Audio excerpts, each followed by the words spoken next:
Hi, everyone. Welcome to week 4 of Developer Month. I am super excited to have the Wireless Research Center, Instantiations, and Hardshare with us today. And this session is brought to you by the Wireless Research Center. So we actually have two prizes to give away today.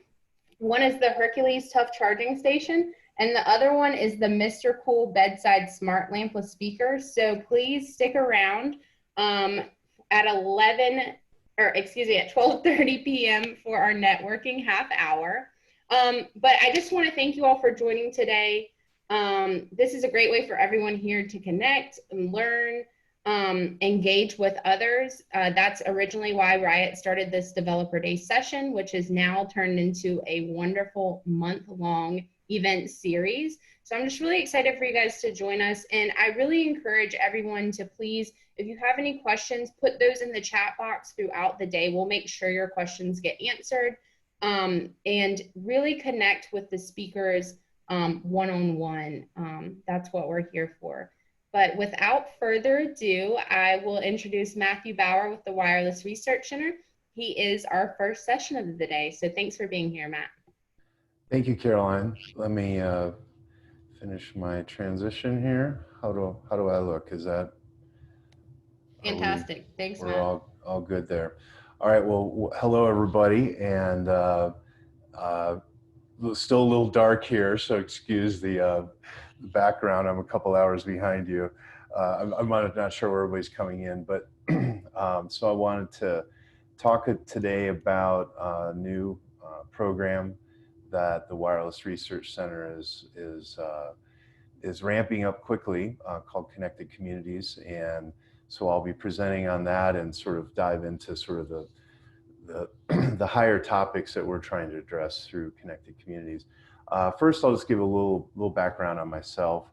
I've been in the telecom industry since back in the mid '80s. When I started my telecom degree, there was still one company called AT&T that was kind of running the whole show, and so after I finished that at Indiana University, I worked on the Hill for then Congressman Ed Markey at the Telecom and Finance Subcommittee in Washington, D.C., and then went on to spend most of the remainder of that time helping start and run telecom carriers, starting that in the mid '90s, and co-founded one wired and one wireless telecom carrier, and the innovation that we brought in around the 2002 era was how do we take this engine and infuse a social and environmental good in it, and that was Better World Telecom was born, which is still going after all these years, and we were at the forefront of the helped start the B Corp movement, which was wonderful to be part of. We were actually in the first room or two of ideation around that, and how can we get together as companies and have a positive impact on the world, and I think probably most of you have heard of that now, and it's really blossomed to a wonderful engine for change. So one of the projects I worked on then along the way, I'll talk about towards the end of my presentation, and that's relevant to this presentation here. So at a high level, what we're really talking about, I think at the highest component is digital divide, and this is something that is spoken about a lot of efforts have gone on, not only here in the US, but around the world. And to the point where last year, a panel was convened from the UN, headed by Melinda Gates and Jack Ma, and they studied this with a group of well-known individuals from around the world, and basically concluded that that broadband access is a human right, and as part of the 2030 Sustainable Development Goals, that getting access for those who are not connected, which we'll just say is roughly half the households in the world, is one of the goals now. And clearly the last 6 months have really shined a light on this, as everyone is reading about in the news. I'm sure almost every day there's an article or a headline about how those who are not connected, whether it be healthcare, education, work, all these topics are being really pressed in by lack of access. And when we call it lack of access, our definition is different. And I'll get into that. But what's been estimated is at least a third of Americans in rural areas don't have what we'll call high performance or broadband access. And there's a lot of initiatives going on, and it's being compared to electrification during and spreading electricity during the Great Depression, and then the knock-on benefits of that. Edison invented electricity and pulled it out to all the places, thinking that we would put it out there for light bulbs and light and different things. And there's so many other obvious benefits that have occurred, and we're seeing that with broadband as well, and we'll go through that. So what's the situation right now? And the situation is, we're calling this an opportunity and not a problem. And when we define digital divide, it has many components. Actually, it's not just a lot of minds, especially in the telecom industry, right, are very narrow-minded in that it's just an access. Drop a line into a house and we're all good. See you later. Hope you get use out of that. And that is just the beginning. That's the base of the layer cake. So let's sort of look at what are all the dynamics that are driving this right now. And one thing is that pre-COVID, there's about 7 million jobs last year that went unfilled, and that really is due to a number of factors, but largely a skills gap. So things have shifted quite a bit, and remote work, which we'll talk about in a second, is helping change this. But it is those digital skills that are required in the workplace today to be applying for these jobs and getting these jobs. So COVID has taken a whole swath of jobs out of the system that are slowly coming back, or in some places more fast, but a lot of those are potentially lost forever. So service jobs and different whether it's at the movie theater or restaurants or what have you. So there's a slice of America that is hurting and needs to be basically retrofit in terms of their job skills. Connectivity, I'll get into that more on a later slide, but it's somewhere between 25 and 150 million in terms of how the level of disconnect, and that's defined as not just I have some sort of connection, like I can get on through my smartphone, or but if you don't have a high performance connection, you can't work from home, you can't get telehealth and so on. So remote work, we've been fighting for this for a long time. Since the internet really took off in the 2000s, there's been a huge opportunity to stop essentially reporting to the factory, if you will. And there's so many jobs that just don't require you being in there 5 days a week. We're not advocating that we all run for home and never come into the office again, but clearly all the driving, flying, as we've demonstrated in the last 6 months, which Mother Earth has been very thankful for, have shown that there was a large percentage of work that could be done remotely. And so that opens opportunities for people in remote areas and opens jobs for people, whether you're in rural Colorado, which actually I forgot to mention, I'm in the WRC office in Winter Park, which is about an hour and a half west of Denver, which is our new office here, and that's another program I'll talk about in a minute. So whether you're in Winter Park or Charlotte, there are jobs all around the country, around the world, that can be applied for. And with this remote work escalation we've seen in a good way, that's awesome. Education, you read it on the front pages every day. Tragic situation of a lot of youth who are not able to do what they need to do. They are already in a challenging situation, and it's gotten more challenging. So we need to take care of that. And then telehealth. So we're setting up those three pillars. Really is broadband workforce development, health, education, and those are sort of the three legs of the stool. And there are other elements as well. But when we talk about digital divide, that's what we talk about. So our mission is to create a repeatable blueprint, which we will also execute for bridging digital divide by deploying an outcomes-based combination. And outcomes meaning it's a measured programs that are geared towards the outcomes that we seek, and not just again connecting people. Deploying high performance broadband, digital readiness, training programming, and advanced technologies to rural and underserved communities throughout the U.S., starting in the U.S. and eventually taking it to other parts of the world as well.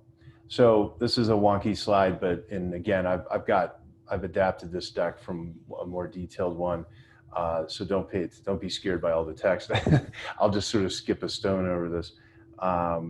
And the essential elements of this, so this is a great sort of picture to show the sort of yin and yang, right? Which is there's a technology component, and then there's the societal or the training or the positioning of folks, and that we bring into what we call socio-technical issue and solution. So on the society side, we have the things I was mentioning. You have digital skills gap, you have the education gap, telehealth, and then you have the other elements: civic participation, service delivery, public safety. Those are all pieces of the outcomes-based solution that we can deliver. And then from an infrastructure standpoint, there's no issue with technology. We got plenty of technology. It's a matter of what does a community, what does a region, and taking a systems approach, which I'll discuss a little bit more. So this is what we call our digital bridge. And just a little more info on that and how these things tie together. But essentially, in the past, the digital divide solutions are very parochial, very siloed. We're going to look at educational solution in this county and deploy that, not thinking, oh, we can also bring that household, other things, right? So we can get them training on jobs. So we get them connected, we get them high-speed connection. We open that up too. And a lot of it has been sort of a ground up effort, where from a broadband standpoint, the industry's sort of been left to do as it would like to, and it's most of the companies are very large and they're driven by profit motives from having to answer their shareholders, that's capitalism, that's part of the deal. But it hasn't delivered on the needs of what people need. So again, COVID-19 shining a big light on that. So the opportunity now, how do we look at that? We take those three pillars on the right side here, and then we deploy open access networks, which I will, or combine those and use those. So this isn't about necessarily building something from the ground up all across the board. It's about the stone soup concept. Let's look at what's there today and then fill in the blanks, where they appear. And then all these determinants that can come out of this, from better healthcare, better education, better jobs, and again, I'll get into that in a second. So that's how we look at why the digital divide is widening. It's the skills gap, it's the connectivity, but then it's also affordability. So you're looking at a third of this country is roughly in the situation where they're below the line of poverty, at the line of poverty, or just above that. And that is a challenge for a lot of folks. So if you're having to afford $150 line into your house alongside eating and other basic expenses, that's a tough nut to crack. So we want to make sure we're handling that piece too. So on the physical element of this, so we're going to do sort of the three pieces of deep dive here real quick on those. So the FCC says it's about 25 million households, or 25 million Americans.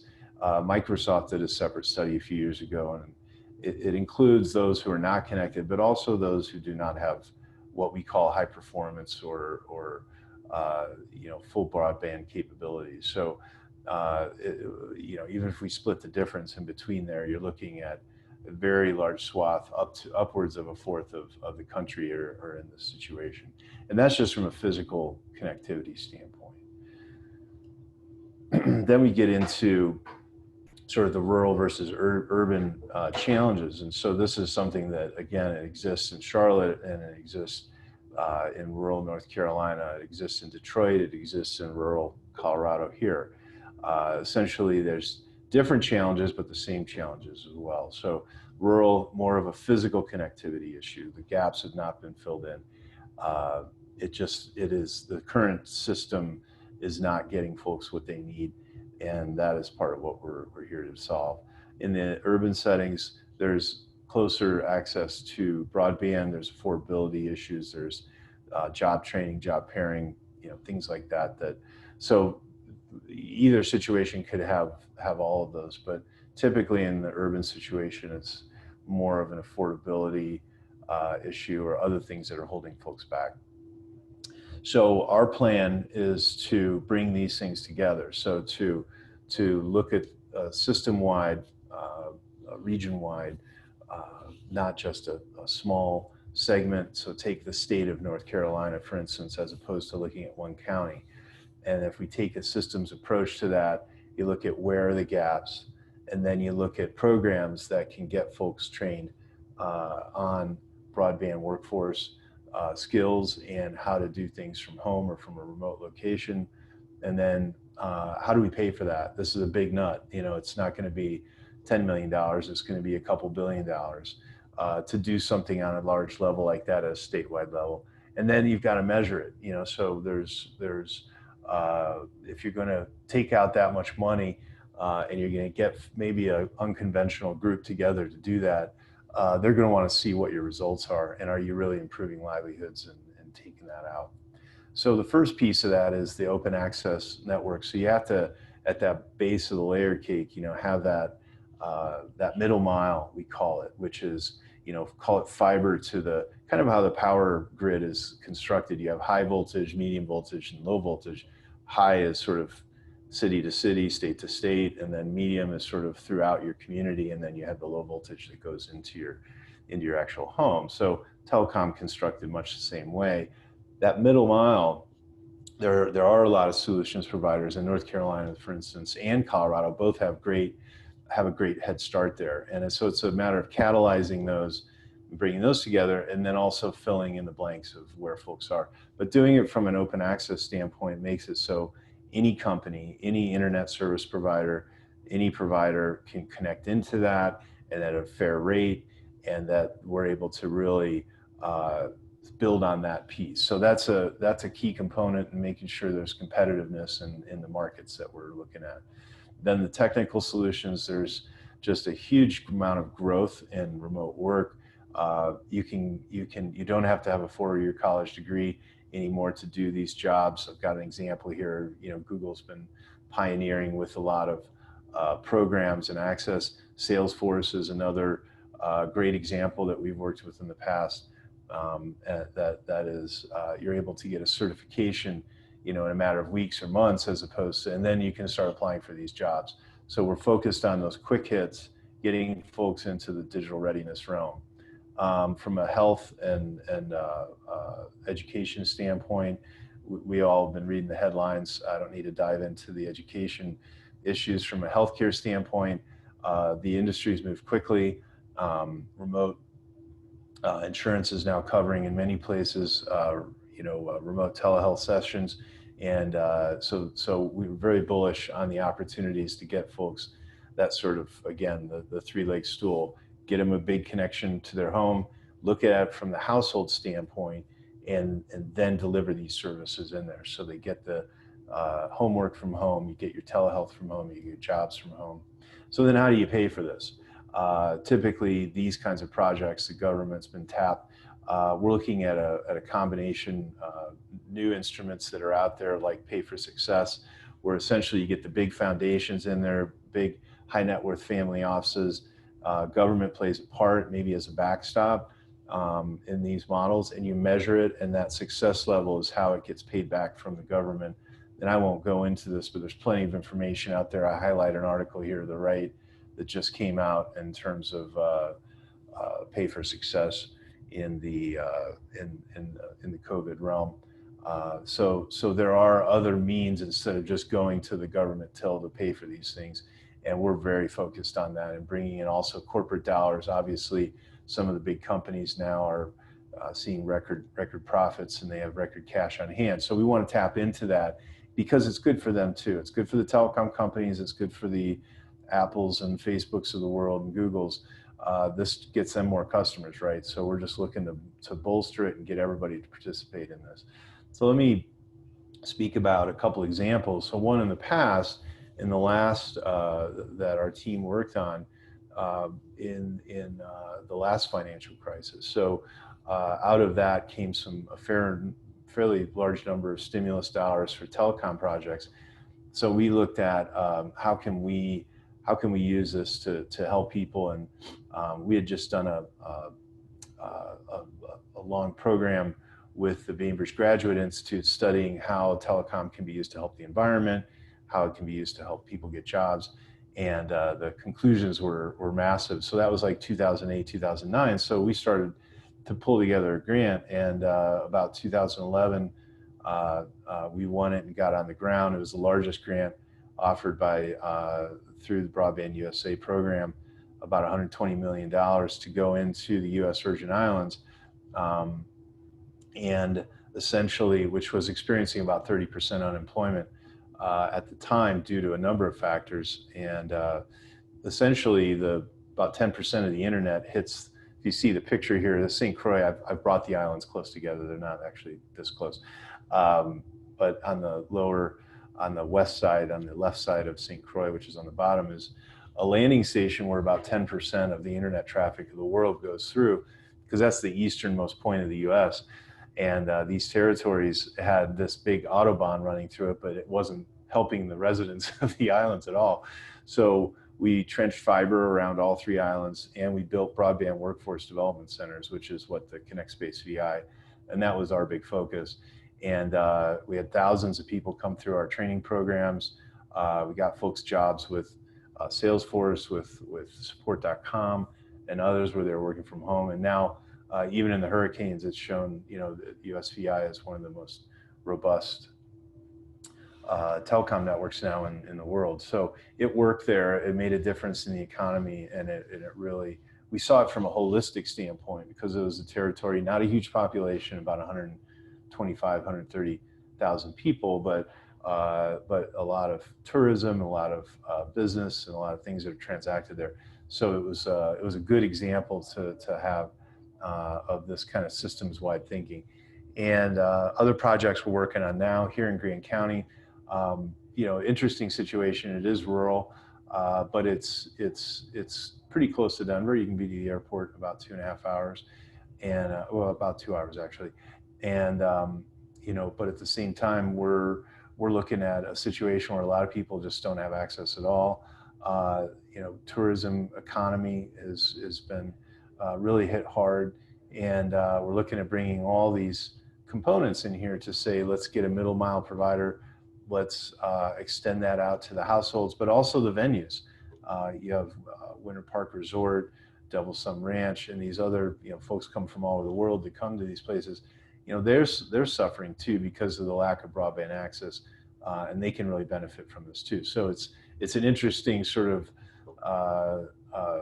collective of institutions and households that we can really make a big difference. North Carolina, we're looking at the same sort of systems level. A lot of folks involved in this, and we're really excited to be doing that. So to close it down, our process, our goals, bring it all together. We come in, we research, we look at the plans and partnerships that are possible. We secure the funding, create the blueprint, and deploy and start having impact as fast as we can. And then the outcomes we're measuring. We want We want all households to be connected. We want to increase graduation rates, health system effectiveness, higher wages, solve the divide, and then repeat, rinse and repeat, make it better each time.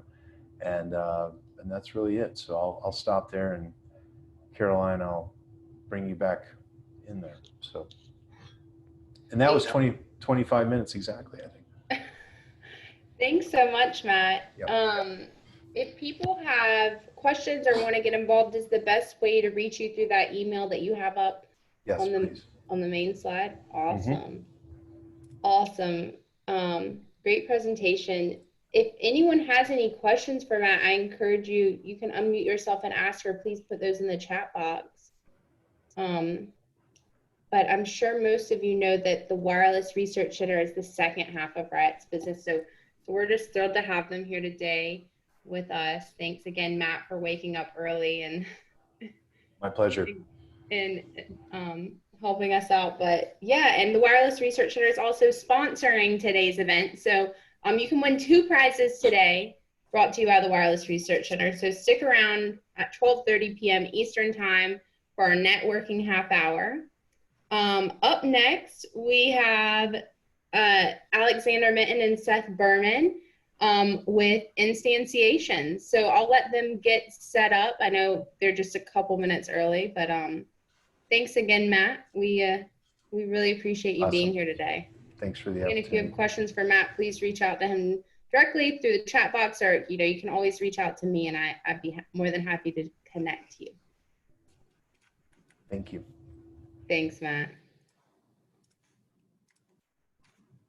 All right, guys. Okay. Well, good morning, everybody. Could be afternoon, could be evening. It's a pleasure to join everybody today. Thank you, Matt, for that great presentation. We're going to switch gears a little bit here and go into some low-level stuff. So hopefully it's not too early for anyone. So first, it's a pleasure to be here. Excuse me. My name is Seth Berman. I'm the president and CEO of Instantiations. And joined with me today is Alexander Mitin, who's one of our senior software engineers, but he's also the virtual machine team lead. So if there's anything I can't answer, well, he's definitely the one that can answer the questions. So first, who is this event for?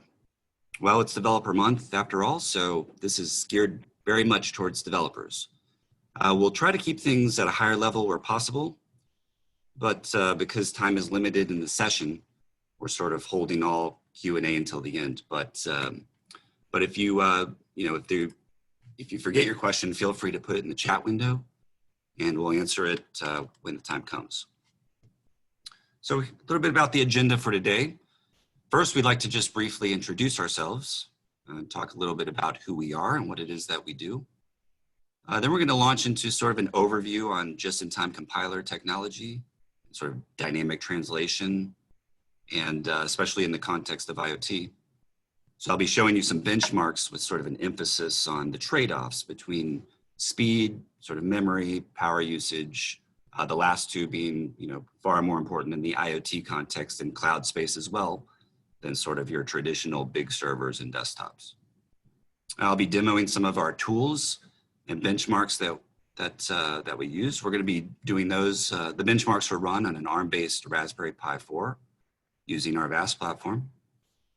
Finally, we'll have a Q&A session at the end where you will have an opportunity to ask some questions via the chat window if you'd like.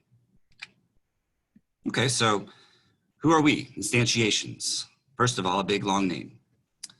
But being around for about 30 years, we have a really rich history, as you might imagine. Within that time, we've had various mergers and spinoffs and acquisitions that have occurred, but fundamentally, it's been the same company through the continuity of its founders, the business focus, our name, since it was founded in 1988 in Portland, Oregon, although we're presently headquartered in Raleigh, North Carolina. We sort of hit our stride in the 90s with a focus on Smalltalk and Java solutions, where we forged relationships with various companies like IBM. And during this time, we became a founding member of the Eclipse Consortium, which later became the Eclipse Foundation. Sort of as a result, we were one of the first IBM partners to be briefed on the Eclipse IDE in 1999. So due to this strong relationship we formed with IBM over the years, in 2005, we reached an agreement with them to assume support and development for their Visual Age for Smalltalk product, which is now named the VAST platform. So some of you may remember the Visual Age suite of products back in the day. So in 2010, Google acquired our Java products. And at that point, our focus shifted solely to the design and development of the VAST platform. So presently, we are working on continuously improving that and expanding into new areas like IoT and other types of custom software development and consulting. So just to be clear, while we have expertise, and a lot of it in Smalltalk and Java, the skills needed to build these platforms and tools sort of require significant expertise with assembly, C and C++. We have a lot of experience with languages like Python, Dart, and Rust internal to our team. So if that need arises, we're very familiar with those. But our primary product, as we mentioned, is the VAST platform. And so while we're going to talk about other languages today too, this will give you some context when you hear VAST come up, because I'll just start calling it that for short. So VAST, it's an advanced software development platform with its earliest version originating all the way back from 1993 as Visual Age for Smalltalk, for those that may remember. And since then, we've had at least a yearly major release, and it's, a 2 million line code-based product at this point. It runs natively on Windows and Linux with Intel-based architectures, but an official release for ARM32 and ARM64, Linux is coming in the next few months, and it's well suited for, edge devices and cloud-based servers. So VAST is, highly scalable. It's very productive due to our augmentation of the platform over the years, and due to it being Smalltalk based under the hood. So it's surprisingly productive. In fact, we've just heard recently from a customer that when 2 teams were building the equivalent systems in VAST and Java, it took 2 months to build it in VAST and 9 months for another team to build it in Java. And I hear these things and the skeptic in me asks, well, what was the expertise of the Java team? But stories like these aren't uncommon for us to hear. I've been working with Smalltalk since about 2001. Within that time, a professional Java developer for about 4 years. And I worked with Alexander's VM team for 5 years to help rewrite IBM's Smalltalk virtual machine. And I love my experience with all these languages. I'm just sort of a technologist at heart. But I will say nothing beats the productivity of a live programming environment like Smalltalk. It just doesn't. So I concluded, this is a very reasonable statistic that I heard. And for those that haven't heard of Smalltalk, it was one of the first object-oriented languages, has pioneered many concepts in modern software development. Concepts like the IDE itself, the model view controller paradigm, code refactoring, graphical user interfaces, the list goes on. VAST is currently used by Fortune 100 and 500 companies, numerous small and medium-sized businesses, as well as independent developers in various domains like finance, insurance, healthcare, to agriculture and facility automation, just to name a few. And to relate things back to our session today, though, the Smalltalk language is a pioneer in just-in-time compiler technology. So Dart, JavaScript, and Java virtual machines all have roots in Smalltalk and Smalltalk Lite technology.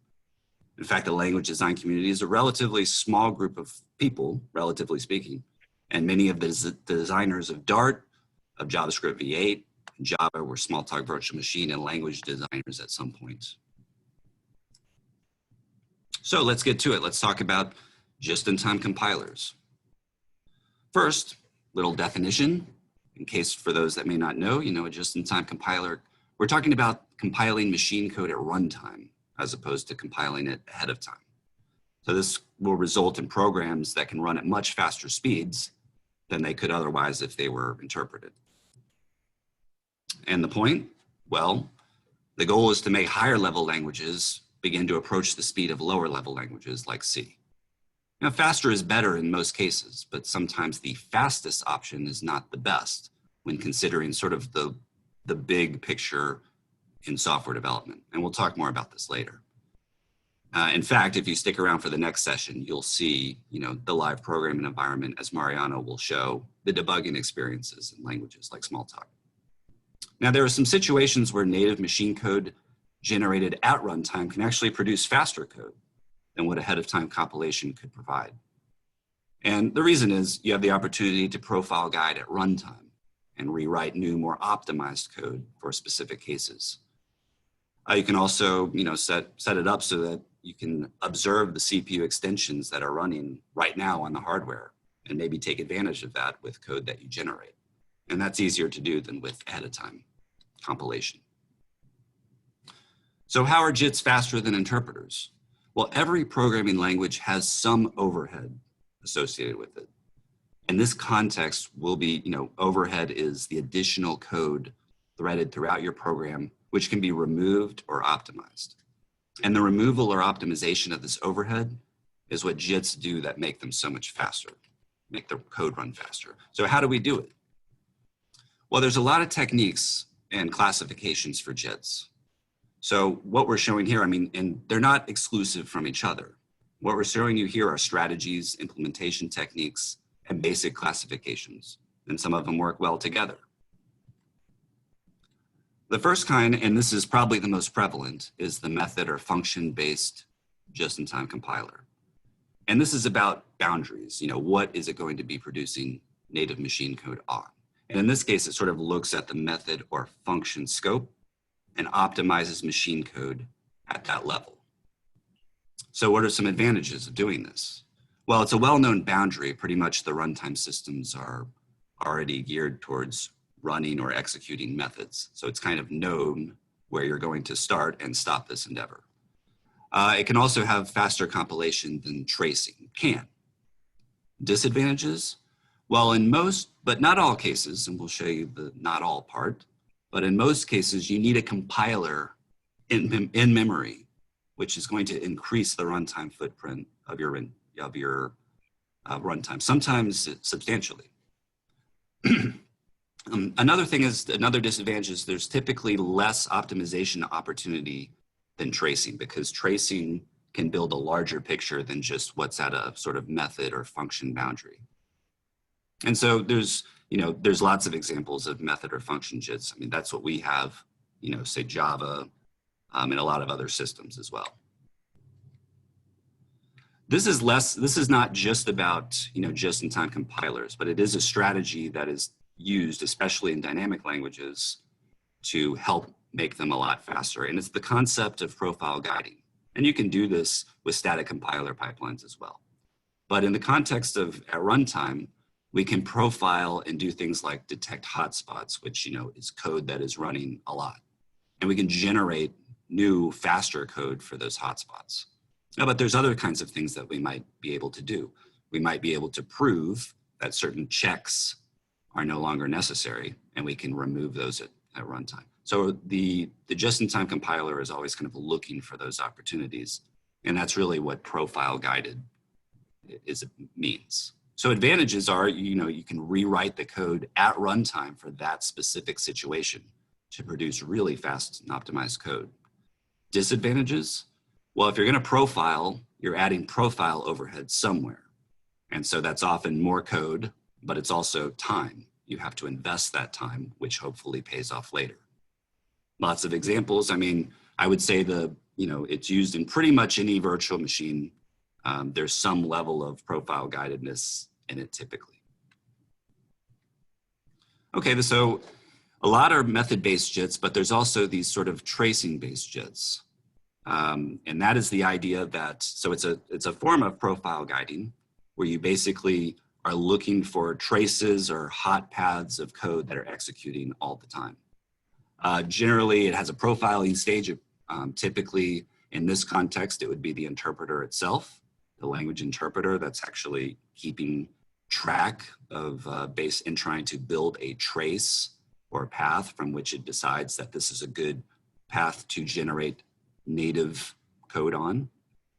So some advantages are it's very efficient code for hotspots. And another one is you can typically you can have it be more memory efficient than a method or function JIT. In other words, a method you'll be generating native machine code at a method boundary, but perhaps the hotspot is just a single loop that's inside a big body of code. And it's not free when you generate native machine code at runtime, you've got to put that somewhere. And it's often bigger code than your intermediate code is. And so that has to be stored off, and that takes memory.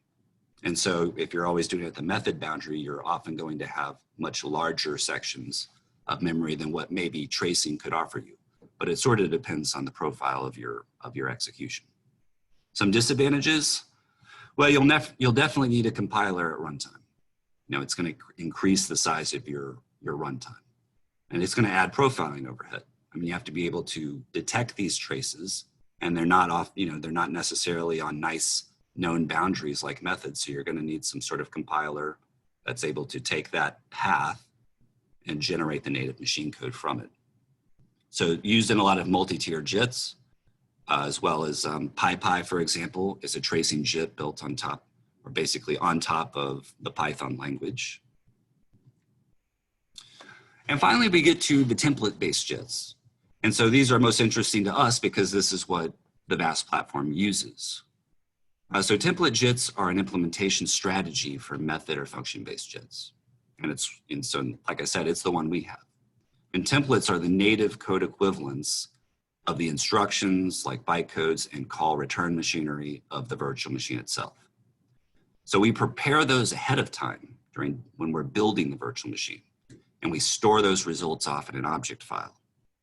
So when it becomes necessary to convert a method to native machine code at runtime, we take copies of those associated bytecode templates, wire them together, do some post-processing, such as filling in certain placeholders now that we know actual memory addresses, and we do some light optimization passes.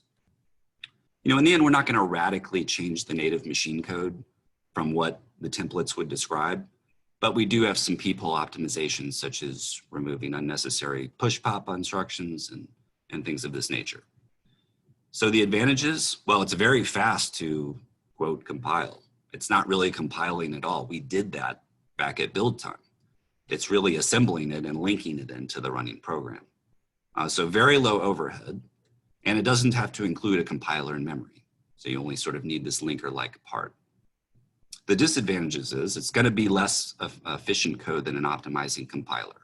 I mean, that's absolutely true. But it still buys you a lot because you get to remove the interpretation overhead, which will show you the cost of that in a moment, and several other optimizations that helps give you that 2x, 3x, 4x speedups that we're looking for. And this is what we use in the VAST platform. Okay, so what are the tricks of the trade when using these techniques? Well, the first thing we want to do is we want to remove the interpreter and the interpreter overhead. Now, for many people typically know that interpreters are slower. I mean, but maybe not why, or just how much overhead we are talking about whenever we use an interpreter, even the best and fastest interpreter, ours is one of those. So here we have, what I'm showing here are ARM32 instructions for a single bytecode in the VAST platform. The only thing this bytecode does is basically push a class variable on the program stack. That's all we really want to do here in preparation to return it from a method, from an accessor. Okay, so let's look at this machine code a little bit, and we don't have to look at the instructions so much themselves unless you want to, but really just pointing out the overhead involved. Because remember, what we're doing here is we're essentially emulating a physical machine. And so all the things that are wired in hardware that makes machines run are things that we're emulating with data structures and, you know, things that we do in programming languages. And so the first thing we see here is the bytecode decoding overhead. That's going to chew up 3 instructions in this case. The next thing we see is the bytecode dispatching overhead. The only thing this is about is how to get to the next instruction and increment your program counter. That's it. But you can see here, and even though the compiler was nice enough to reorder 2 of the instructions on 4 and 5, it's basically a lot of instructions to just go to the next bytecode. And so all that is overhead. And so at the end of the day, the only real work done in this bytecode is lines 6 and 7, a load and a store. So now what our JIT compiler does is basically when it wires together the native templates, all that is removed. And what we see here is a calculated load and a store. And that's kind of what we want to get it down to. And so every interpreter has this overhead. And in fact, many that are written in C and maybe use switch statements and things like this are going to be much slower. There's actually going to be a lot more overhead and worse branch prediction and these kinds of things. So ours is actually a very fast interpreter as far as interpreters go. But still, you can see even a basic JIT should be able to give you at least the 2x, which is what 2x speedups, which is what removing this overhead typically buys you. Okay, next, this is sort of a broader methodology, but we want to optimize the executable code, not unlike what a static compiler pipeline would try to do. Except, of course, we're at runtime and time counts. So we don't want to spend a whole bunch of time trying to optimize, certain code paths to the nth degree when they may change and it may not have been worth it. But we do want to do some basic things. And there's many examples of what we could do. It's all just time, really. But one of the most common things, and the name of the game, is inlining. How do we basically, here's an example at the bottom where, we have a call to a function. So there's that call overhead. There's, and now you're jumping away somewhere else. So the optimizer for the, is not able to optimize the registers as well. And instead, if the compiler can say, oh, well, that's a really small function, it's really just makes sense to kind of take the body of that function and snack it right in place instead of calling out to that function and incurring that cost. Well, that's what inlining is, at least in the context of calling a method or function. There's actually other forms of it as well. Okay, now we're going to look at the machinery for calling methods in sort of dynamic late-bound languages like JavaScript, Python, Smalltalk. So here, at a particular call site, which is sort of a receiver being requested to execute a method, x.toString, the type of the receiver isn't known in these late-bound languages, in a dynamic language. And so we have to ask. And once we have that information, we have to perform a lookup to find the address of the method body or the handler to go to. So in languages like Smalltalk, with inheritance, this means asking each class and then its superclasses all the way up, do you have this method? Let's say we're looking at toString or asString in Smalltalk. You first, in this example here, X maybe we asked and it was a string. And then we say, but maybe toString is defined in object or asString. And so we're asking the question, well, do you define this in string? No. Let's go up to arrayed collection. Do you define this? No. Let's go up to sequence. You can imagine this machinery that has to take place to resolve these lookups is extremely expensive when compared to, say, what might happen when you compile a function call in C, which is basically a branch to an address, right? So it can be quite expensive. And so imagine, and so as we said, you have to perform this for every message send or method function call, and in a dynamic language like Smalltalk, there's a lot of these sort of geared towards that. So it was noted at some point that we could perform the lookup one time and then cache the results sort of in this global table that everyone shared. And this is called your first level lookup cache. And that's what you see in green there, where we do it once and then we sort of store it off in a cache, the address for the next time. But there has to be a key, and that key is the hash value of typically both the receiver and the method name sort of, could be XORed or whatever the case may be. That becomes the key into the table. And so there could be collisions, and you'll have to handle that. It's a global table, so not great for branch prediction, since each call site would end up going there. It's much, much faster, but still, the question comes up, well, now that we have sort of this engine that can rewrite generated machine code at runtime, can we do any better? And the answer is, yeah, we can. So now let's move on to a further optimization technique. And like I said, this really requires the ability to rewrite generated machine code at runtime. So this is called inline caching.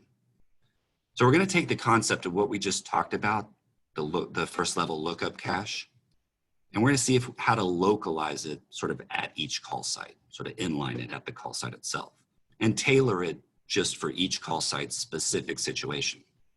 So we want to get to the branch, we want to get the branch predictors working for us, and we want to transfer control to the method body as quickly as possible while still being technically correct.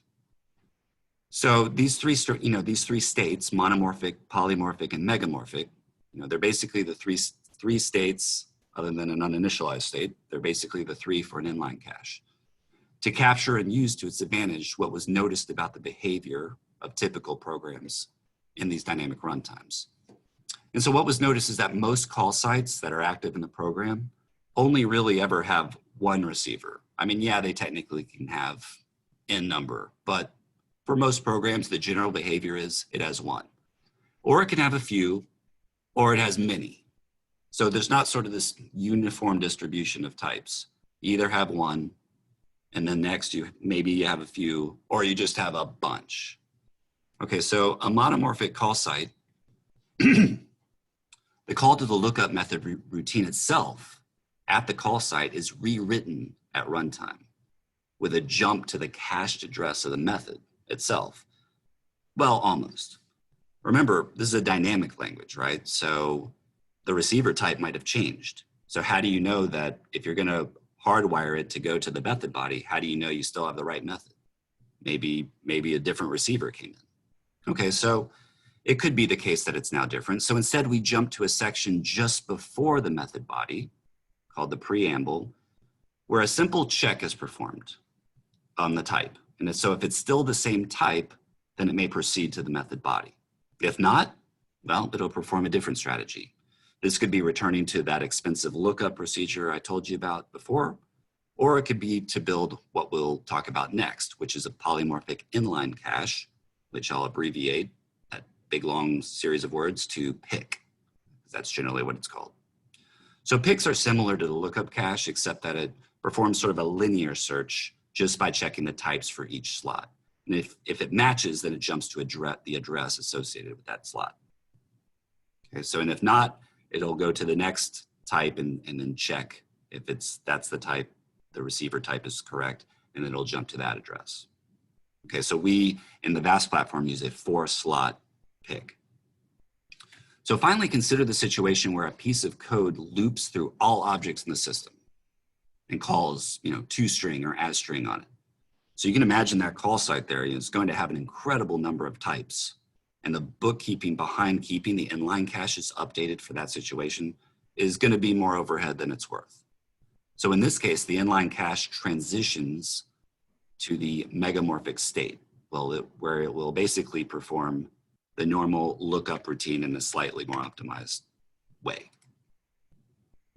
Okay, now we've had that sort of flyby of just-in-time compilers, as well as sort of considerations, dynamic translation in dynamic runtimes. What should you consider when choosing JIT language for IoT and edge computing? Okay. Well, balance here is important. When you rank just-in-time compilers, or we hear people talk about them, they're often, considered in terms of performance first, and then sort of memory. You hear the my JIT is better than your JIT, means that, you hear it in terms of mine's 2x, 5x, 10x, 20x, 50x speedups, okay? Then at some point you may talk about memory because there is a substantial footprint often. And then, so basically, and as well as you have a native code cache, you have a piece in your system that's running where you actually have to put this dynamically generated code. So it has to go somewhere, and that takes up memory. But there's not a lot of scrutiny. I mean, there's some literature on it, but there's not a lot of scrutiny given to some of the other criteria that we might consider in the IoT context, or even cloud context, such as power usage, those kinds of things, energy usage. So we're going to look at some benchmarks here, and they're going to be of some different languages. And what we're trying to show here, essentially, we're going to use some of the benchmarks from the language shootout online. Now, this is really difficult to do. I didn't want this to turn into some sort of language war, so I chose different benchmarks for each language. And the reality is, if you go look at the language shootout, benchmarks for a particular language, there'll probably be like 7 different versions, even for the same benchmark, because somebody's, taking advantage of some piece of the, of the system to get the benchmark to run faster. We're really not interested in showing, the raw speed compared between languages. We're more interested in seeing the payoff of a JIT. And really, these will show the payoff of a JIT on its best day. It will be worth noting the payoff of a JIT on its worst day. So these all allow the JITs to put their best foot forward, and we'll just kind of look at it from an energy perspective and as well as a memory footprint perspective. And a lot of this is intuitive, I think, when it comes down to it, but it's still sort of interesting to see. Okay, so here's Python. And so what we have is sort of the canonical version of Python, which is the C Python interpreter. And it's followed by PyPy, which is a tracing JIT for Python. Now, this is actually faster, what we're showing here. We ran the in-body benchmark with the value parameter there, which I'm gonna guess, I can't even read, the 5 million maybe. And so, what we're seeing here is an incredible speed up for the JIT if we look at the first one. And I think it's even faster than what they typically claim. And when I've run some other PyPy examples, I am seeing what they claim, more of a 6x, 7x type of speed up. See here, it's far more than that. And quite frankly, it's as I said, we're allowing everybody to put their best foot forward here. We're providing a fairly small piece of code that's doing the same thing over and over and over again, and the situation never changes. And so the JIT does quite nicely in this. However, let's look at the memory footprint. Well, there is quite a memory footprint here. And in fact, even on program startup, PyPy is almost at that level. It's not really the native code that's produced afterwards. It's all the engines and everything that's in it. We can see that compared to CPython, whose interpreter runs with about a 7.1 megabyte, residence set throughout, and it really is doing the same thing all the time. So there's not a lot of, adjustments of the residence set size for these guys. It pretty much stays the same. So we see that's quite a difference in memory. But if we look at energy, and by the way, I'll just hold up the box real quick. If you guys can see, this is what we kind of used to measure energy output. This is the Hovo plug load logger. So we basically plugged a Raspberry Pi 4, which all these benchmarks are running on, into this guy. And then we actually logged the energy output from these, and specifically here in milliwatt hours, to just get a sense of, usage. And so what became evident later is what we see here, is that you see sort of the energy is proportional to the speed up. Now, that's not always true. I mean, if your method of speeding something up is to add more processors to the mix, well, now you have processor switch overhead and several other things that will not make that necessarily linear with respect to increasing the number of processors. And even in the JIT case, and this is what I want to point out, it's not true either. Like I said, we allowed everybody to put their best foot forward. What if we what if we ran something where it was forcing the JIT to always have to rewrite the code because we made the situation change all the time? Well, you could expect a substantially different picture. The energy would increase substantially for the JIT because it would have to be running and generating that code. Now let's look at Java.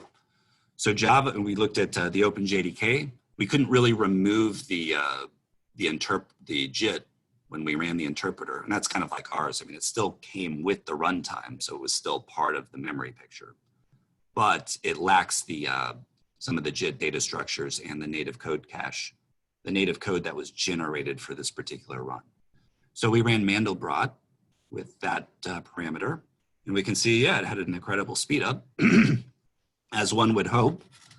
And basically we see that, already the baseline interpreter is quite a footprint there. But it only increased a little, with this small benchmark with the JIT. And like we've been seeing, and like we will see, the energy usage is proportional to the speed up. And it's sort of, again, it's becoming clear why this might be. We're choosing benchmarks that peg the CPU there's not much for the JIT to do after it generates that native code the first time. And then after that, you're dealing with a single sort of logical instruction stream. On one hand, in an interpreter, you have the overhead come with it, and on the JIT side, you're removing the overhead, but you're still doing the same thing. And so we kind of should sort of expect this proportionality. Okay, finally, we'll move to the VAS platform. And so what we are getting is what we would expect to see. It's a little better than 2x, but I would expect to see 2x. So we ran the FASTA benchmark with that parameter. So the only thing that is sort of artificial here a little bit is the memory. It still looks like it has a pretty big memory footprint. It doesn't increase a whole lot with the JIT.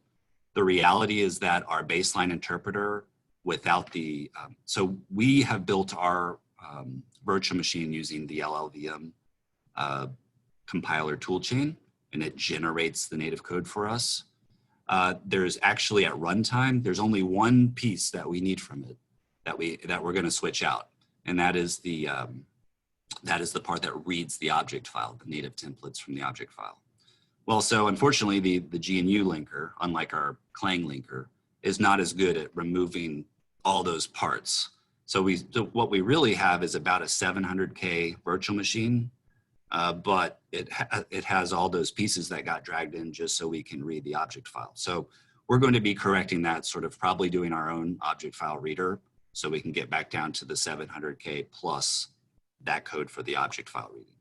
But this is the situation as it is now, so fair game. This is what it is. So the energy usage again is proportional. But the situation here to bring up is, you know, we should expect that ours is always going to be between 2 and 5x. There's not going to be a lot of variance because we don't have an optimizing compiler in memory. For the other guys, you can create all sorts of situations to make it, you know, the 25x, or you could make it slower. You know, it's a lot of variance there. We're not going to get a lot of variance with ours. It's going to be very kind of steady. So this makes for a good first tier JIT. There's also, you can add on later an optimizing compiler, which we may do, but it will increase the footprint substantially. Okay, so now I'm going to quickly introduce the platform itself. Since, you know, basically we're gonna look a little bit on the Raspberry Pi. I'm going to run sort of the benchmark that you can kind of see. We're going to talk about sort of the runtime image size. We're going to compare them to, you know, we're just going to take a look at it and see what's up. Okay, so let me bring this down. I'm going to bring up the Raspberry Pi interface here. Let's see, get this guy going. Okay. All right, so here we are. And sorry, my head has now got to look at my my other screen here. I'm not going to be able to type and look at you at the same time. So the first thing I want to show is, so here we have what we've been running as our benchmarks, and it's represented as this ICX file, which we'll take a look at here. So our ICX file, I mean, if you're familiar with you know, Java, let's say, I guess you could sort of categorize it as the concatenation of all the .class files and sort of the runtime needed to, you know, in the Java language needed to run it, like the jar file or something like that. Well, this is roughly on that level. So we have ours down to about 592K for these benchmarks. And in fact, what I constructed was a program that included a whole bunch of benchmarks. Just to give you an idea of our development environment size, when you launch the VAS platform in the development environment, you also are launching one of these image files, but it's going to be something more around 12 megabytes. So what we essentially have to do is figure out, because that comes with developer tooling and all these kinds of things, and we basically have to figure out, you know, how to strip that down to just the program that we want. Well, traditionally, you know, there were a lot in Smalltalk, you use these image reduction tools that basically try to figure out what parts of the program of those images not really needed and try to get you down that way. We do offer that. We also have another methodology that allows us to build up from the bottom with sort of these coarse-grained pieces. And then from that, we perform reduction. And that's why we can get down to the very small, relatively speaking, a pretty small amount. So just showing you how we might run this here. So I'll just do,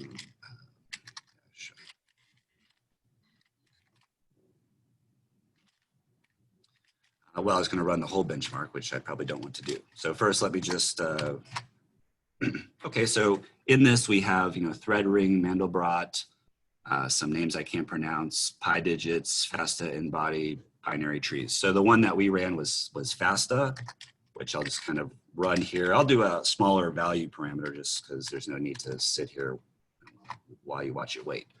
So now we're doing it with the just-in-time compiler. So that's, 2.6, 2.7 milliseconds. Now what I'll do is I'll disable with the -mcd, I'll basically disable the just-in-time compiler for this one. And what we should probably see is around 2x, so I would suspect, 5 and change, yeah, so 5.7 milliseconds without the just-in-time compiler. And so now we might want to know, what are some of the tools that we use to actually look at these things? I mean, sometimes I get reports in that kind of go like this. I ran this single line of code, and as a result, your vast platform virtual machine is twice as slow than it used to be. So there's thousands of different ways to look at the virtual machine performance. Doing one line never really gets you there.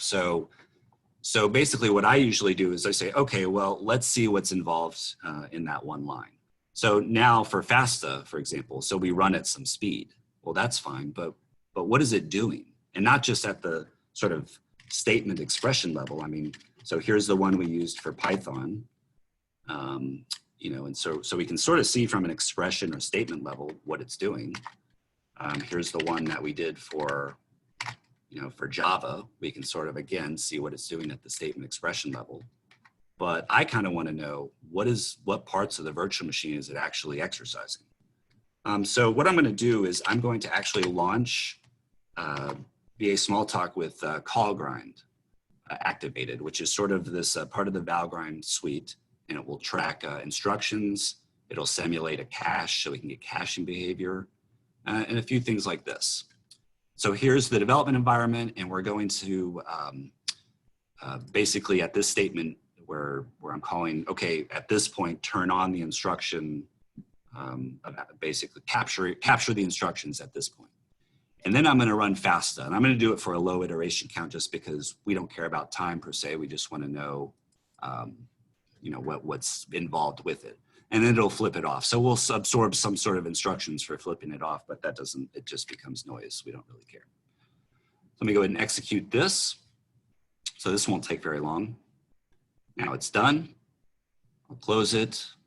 It comes down. And now we have these series of call grind files, which I'll use a visualizer on. I'm kind of a visual person, so I like to have these. Some of our other guys like Alexander, they don't need these things as much. They just do their thing in a different way, better way probably. But I like using these tools. It just helps me to get more of a broad sense of things. So in our interpreter, and we model everything as a function. So even bytecodes are function. They're tail call optimized function calls. So basically, I can start to see everything with BC that you're seeing here is a bytecode. That's the bytecode handler, and here's the instructions. We don't have any source because this is we generate the interpreter from the LLVM API. We don't actually write this. The interpreter does not run on a C runtime or something like that. So we just sort of have the machine code to look at. So we can, and if I want to look at all the bytecodes that are involved, I can just sort by the function name and kind of see all the bytecodes that we're talking about. And I can look at sort of instruction density.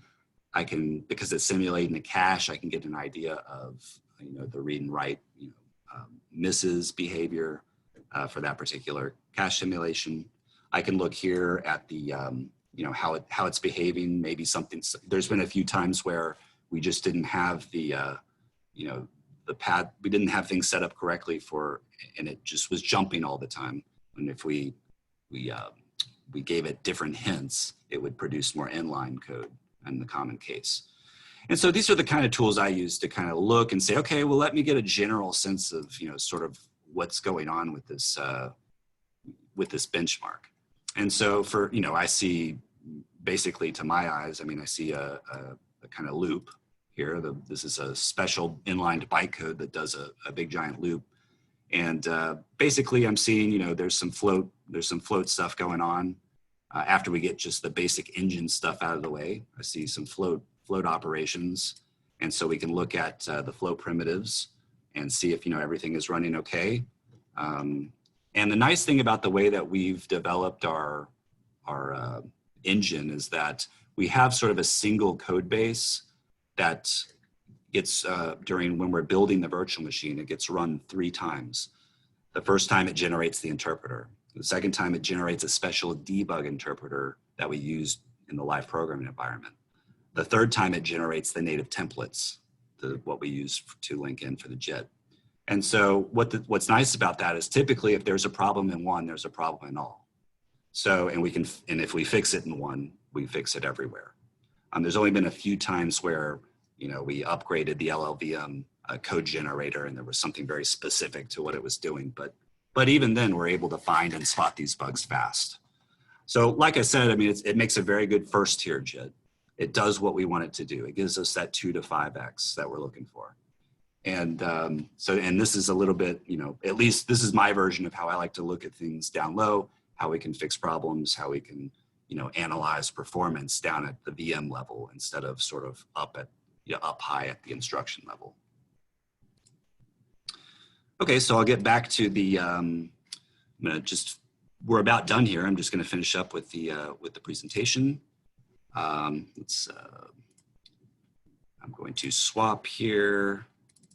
And I was trying to find a good way to get back to exactly where I was, but I'm pretty technical, but for whatever reason, I'm horrible with PowerPoint. Okay, so before we get to the Q&A, just want to give a quick summary. If increasing performance while maintaining a good balance of energy usage and development productivity is sort of a goal of yours, the VAST platform could be a really great place to start. But we understand many factors go into choosing your development language and tooling, like sort of available libraries, time constraints, performance and hardware needs, deadlines, team experience, just to name a few. So that said, regardless of the different technologies our customers have used over the years, we've been there to help them solve their most difficult problems during the software development cycle. And with that, Alexander and I are both available for Q&A. So if you have any specific questions on how the JIT design was approached or how we overcame certain issues, we'll be happy to share those with you with any remaining time. And while I'm familiar with the JIT, as I said, Alexander is sort of the lead architect and implementer, the magic, and so he's happy to answer, the more involved questions that I might not be able to answer. And of course, you can always reach out to us. There's our contact information, and we're always happy to talk. So thank you. Thank you so much, Seth. Great presentation. If anyone has any questions, please do put them in the chat box, or you're welcome to unmute yourself and ask a question. We'll give it a couple minutes, see if people will wake up. It's a little quiet today. Give it a couple minutes.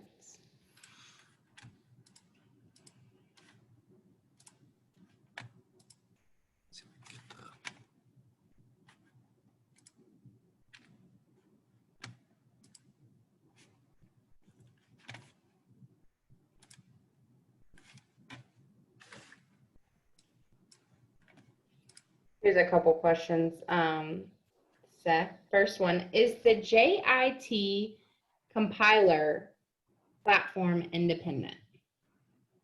Yeah, that's a really good question. So I'll let Alexander take this one. Actually, it's interesting. It partially independent because of the LLVM, which we use to generate the code for the JIT templates and the code for virtual machine interpreter, it does not support all the platforms from out of the box, and we had to fine tune it to be able to generate the only all platform specific parts for our JIT and interpreter. It basically, answering your question, basically the JIT compiler is mostly platform independent. So, but we have to fine tune it to be able actually work it as expected. Yeah. And so Alexander and his team have, lightly patched LLVM to be able to generate the code the way that we need it to be. And so those portions are going to be specific to the platform. But overall, it's like Alexander said, it is mostly platform independent. Right. Thank you, Alexander. Thank you, Seth. Next question here. What areas are you expecting to be highest growth for your tools? Yeah, that's an excellent question. So, typically, historically speaking, we're very enterprise focused. If you look at our customer layout, we have, most everybody is in the enterprise space in some point. I think we have some very special technology to be able to run, dynamic language runtimes, which are traditionally, slower and more expensive, but we're able to run it sort of in these tighter, like right now we're running on the cloud, for example. We've been like Amazon's Graviton ARM processors. We've been running up there, and you're going to be paying cost on memory, and how much time it's using up. And so it's very important to have sort of a trim profile in those spaces. And so that's something we really think we can make very special with our product. We can get down pretty trim if we really want, to put the time to do it. And that's sort of what we are doing. And so we're just getting better and better at it. And so I'm very excited to see the future in the cloud and sort of the IoT space. Thanks, Seth. Next question here. How is it different when we compare JIT compiler and different technologies, for example, Android or Java?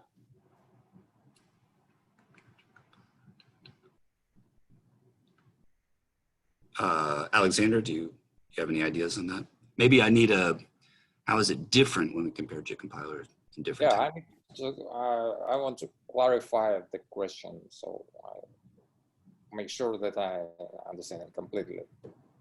Okay, no worries. If you could clarify your question a little bit, Savani, that would be great. We'll move on to the next question for now, and hopefully we can get a little more clarification. But the next question is, can you comment on your experience trying to apply this into sensitive real-time controls applications?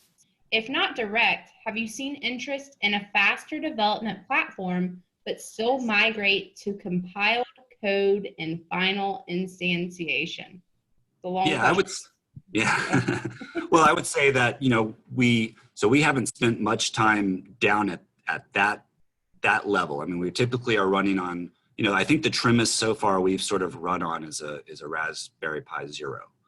And the product runs nicely on it. Back in the day, actually, the Visual Age folks, or really OTI, the folks that built the virtual machine technology, actually generated, all this. So in Smalltalk, there was this portable assembly all in Smalltalk, and it generated code for all these processors that were all these embedded, really tiny things that were in microwave ovens, things of that nature. It wasn't a runtime necessarily, a big runtime on top of it. And the VM has always been set up to sort of remove large pieces of it, like the file system. That doesn't have to be part of what we build, or other things like that. So to answer your question, we personally these days haven't spent much time there. I think we're actually trying to find, so I know that we've sort of looked into grabbing some of these lower level boards and start playing with them and seeing what we can do, because the last part of your question there, I think is really important, which is, yes, I think a faster development platform, on on that level is something that we may be able to bring our skills to. I think that's true. I hope that answered the question. Thank you. Oh, here's the additional context from Sabani. And Bobby said, yes, you did answer his question, so thanks, Okay. Seth. So JIT compiler is a component of the Java runtime environment and improves the performance of the Java apps at runtime. When we compare the performance to Android JIT Java, how different is an IoT JIT? Answering this question, I don't see any fundamental difference. So it generates, Java generates the code at runtime, and VAST platform generates the code at runtime. So it works in a similar way, but the only difference that we use template, it's a template JIT technique, and Java used profile guided and tracing. It's the mix of the techniques they use. So yeah, and I would think that for the Android, you know, for mobile and that kind of stuff, they're probably, and I haven't looked, you know, honestly at their implementations, but I would guess, I mean, there's got to be a substantial effort to get that memory footprint down and make some other trade-offs with regards to raw performance, just because, oh, I mean, and energy efficiency as well. I mean, kind of everything we were pointing out. I imagine they've dealt with that because they got to run on these little mobile phones. So yeah. Thanks, Alexander. Thanks, Seth. Just getting a lot of positive feedback here. Steven says, thanks for this. As a Java EE architect and dev in a past and future life, I was obsessed with JVM performance, but worried more about GC. This was an eye-opener, especially more modern implementations in other languages. So, oh, that's good to hear. So when I was on Alexander's team, you know, Alexander and those guys, that was sort of the memory manager was what I basically was responsible for. So we have a generational garbage collector, and basically you're right. I mean, so it's a mark and sweep. It's a compactor. So think of like disk, for those that don't know, think of disk defrag on Windows. It's kind of doing that in some segment of the heap, but there's another section where it runs a bit faster. But you know, at the end of the day, that is a consideration. You want to get it down to, I mean, I think ours typically runs about 3% of the total usage, but still, I mean, it's definitely more expensive than allocating and keeping track of your own memory, which is why I like, you know, I think languages like Rust are interesting when I've used those, because you kind of, you know, you're kind of working with that trade-off, I guess, a little bit. It's a little bit more upfront for you to consider, but it still helps. thanks so much, Seth. Great presentation. I just want to point out that there are 4 Instantiations employees here, including Seth, you know, the president and CEO, but they're almost all in different countries except for Greg and Seth. So thanks for joining us. Really cool. Pleasure. You guys here. Another question. Hey, Greg. What were techniques or algorithms used for JIT compiler implementations?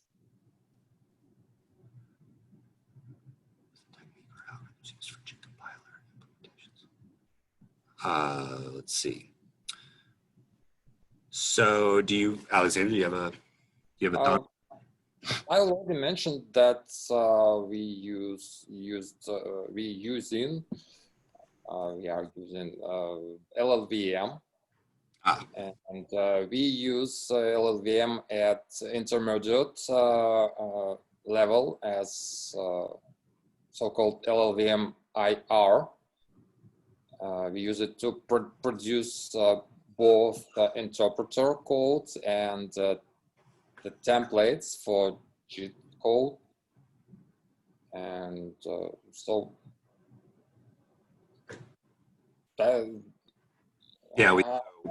we And the template part was really important. I think we have, if I'm not mistaken, some experiments where we dragged in the LLVM static compiler pipeline in memory. And if you go, you can even go look it up. I mean, it's huge and it's slow. Right. So we tried to use LLVM to compile the method as it is. But LLVM is not quite suitable for the first tier JIT, and because it's quite slow, even if we omit the most of the optimizing passes which LLVM provides. So we are considering it as a second tier JIT. We will probably implement in the future. But the footprint of the binaries which LLVM has is quite big for IoT, and probably it will be optional. Good, yeah. Thanks so much, Alexander. Wonderful presentation, guys. I just want to remind everybody that this is being recorded, so it will be posted to RIoT's YouTube channel. We do have another question here from Tom. You mentioned earlier in the talk moving to additional platforms beyond Windows and Linux. It seems that use cases at the edge will greatly increase for JIT compilers. What is your roadmap? What is on your roadmap for new platforms or features to capture the IoT edge opportunity? Yeah, great question. So yeah, the first stage was that we needed ARM support, which is kind of something we've tackled. Well, it's been in the works for a couple of years, but we really we needed the speed. Like we built this. We have a C interpreter that allows us to port to basically any platform in just a couple of weeks. It's not hard. In fact, the ARM port took just a few hours actually to get it going. We also, all the pieces, we make use of a lot of external technology. But we really needed to get the ARM story going. And so far, we already had Linux support. So the story has been, Linux, ARM-based systems. Mostly we use the Raspberry Pi, but as I said, I mean, we also are running on Amazon's Graviton 2 processor up in the cloud. But I think as we move forward, I mean, we're trying to get a sense, okay, how much interest is there in sort of what we've built for the IoT space? And if there is, the interest is there, I think we'll continue and start to get a better sense of, okay, well, where else can we bring this platform of ours? So I think there's still some unanswered questions with regard to how much further, how deep we can go in the IoT community. But as I said, I mean, I think there's really some special opportunities for us in particular. Thanks so much, Seth. Again, thank you, Seth Berman.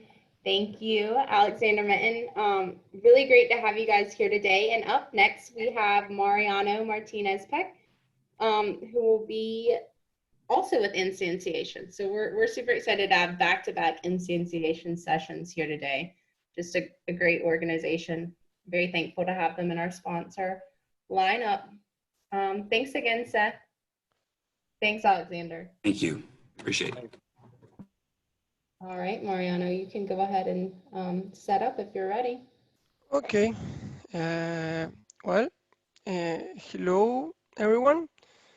I guess you are seeing my slides now. My name is... Mariano, you see the slides? We're not seeing them yet. Oops. Sorry about that. Now... Your screen. Now you should see. There we go. Perfect. Thanks so much, Mariano. Thank you. So as said, my name is Mariano Martinez Peck. I work at Instantiations. I was hoping I could say something like, nice to be here in Raleigh. It was a long trip from Argentina, but obviously that didn't happen. So then I said, okay, I will start with an ice-breaking joke. But then I realized that everyone is muted, so I will be the only one laughing of my bad joke. So I won't do anything like that, so I will just start. Yeah, I would have loved to meet you all there, but that's what it is. So I will be talking about how to improve the debugging experience in the IoT area. So as you can imagine, this is aimed for developers, as we are in the IoT Developer Month. I understand that the IoT area is really wide. There are so many aspects that it's impossible for everybody to be expert in all of those areas. So I imagine there is a very varied experience levels in the audience. So I will try to keep things at a higher level as much as I can. Again, the time is limited in the session, so we will holding the Q&A until the end. But if you don't want to forget the question, just type it. So I will talk a little bit about who is Instantiation and what do we do, and then I will go into how to get past of the IoT buzzwords that we hear all the time when we look for IoT projects. And then I will give some background about debugging, what it is, why it is needed, and so on. I will show how various languages approach debugging. And then I will give some cross-platform debugging demos. So in this case, I will be debugging an application that will be running on an ARM-based Linux machine, and I will debug that from an Intel-based Windows one. And that will be the demo. And the last thing is that we will have the Q&A at the end, as we already said. Okay, so who is Instantiations? Here I would like to do it quickly as a brief recap, because Seth and Alexander already talked about this in the JIT compiler presentation, but just in case we have people that is joining just for this session. So we have been in business for over 30 years now, and while we were founded in 1988 in Portland, our headquarters is in Raleigh right now, in North Carolina. We hit our stride in the 90s with a focus on Smalltalk and Java solutions, and that's where we forged relationships with very large companies like IBM. During that time, we became a founding member of the CLIPS consortium, which later became the CLIPS Foundation we probably all know. And then due to the strong relationship we formed with IBM over the years, in 2005, we got into agreement to take care of the support and development of their Visual Edge Smalltalk, which is now named the BAS platform. In 2010, Google acquired our best-in-class Java products, and so we could focus completely on the BAS platform. And currently, we are working on continuous improvements for BAS, as well as expanding into new areas like IoT, edge computing, and other types of custom software development and consulting. And just to be clear, while we have expertise in Smalltalk and Java, which was our roots, the skills needed to build our platform and tools require significant expertise in other languages like assembly, C, C++, also languages like Python, Dart, Rust. They are all familiar to us as well if the need arises.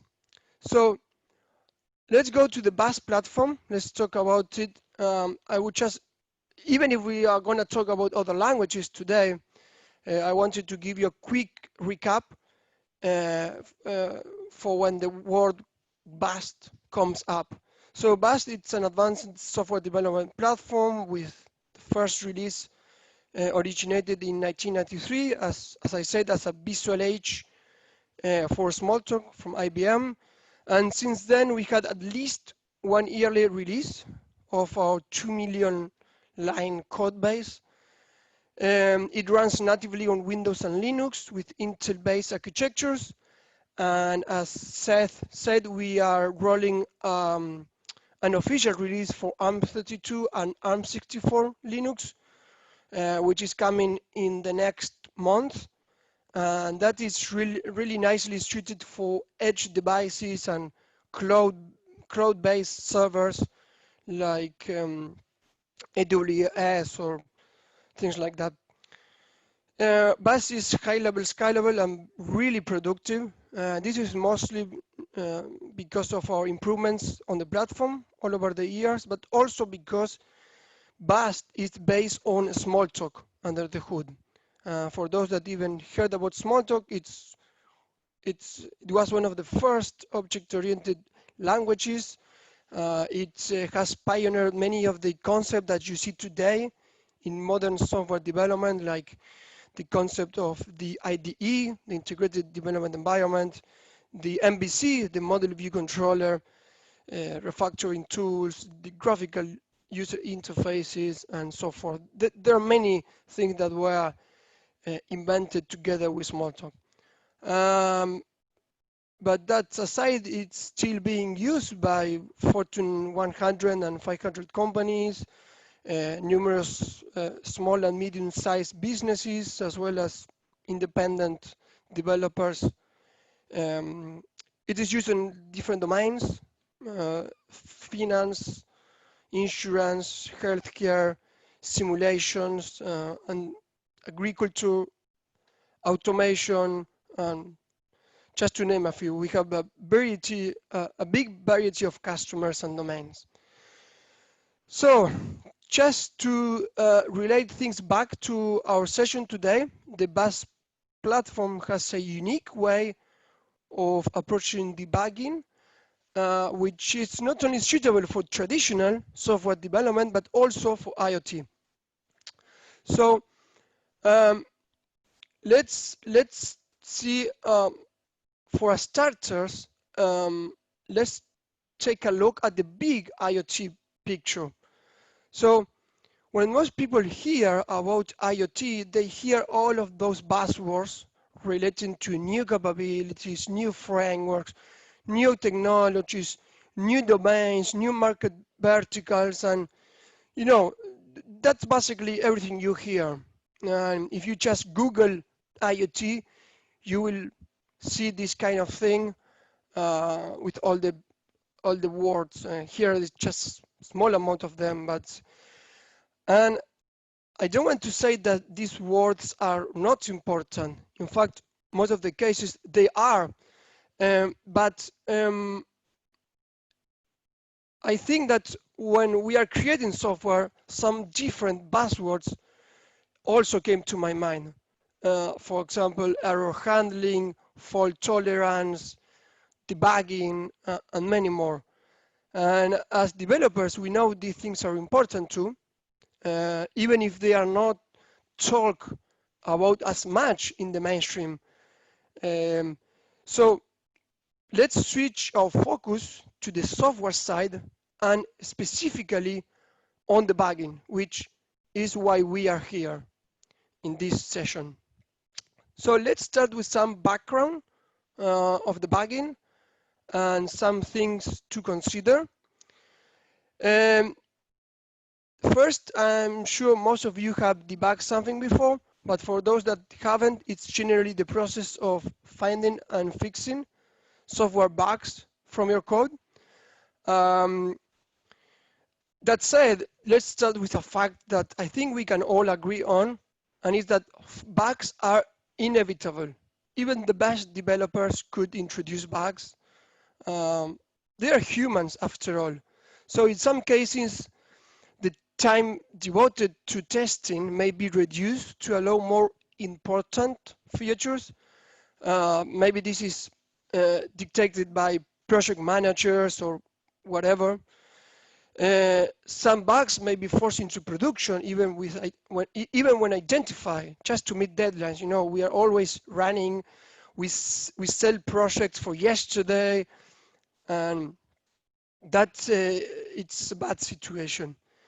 So these scenarios might not occur to all of the project all of the time, but I think it happens enough to be worth mentioning.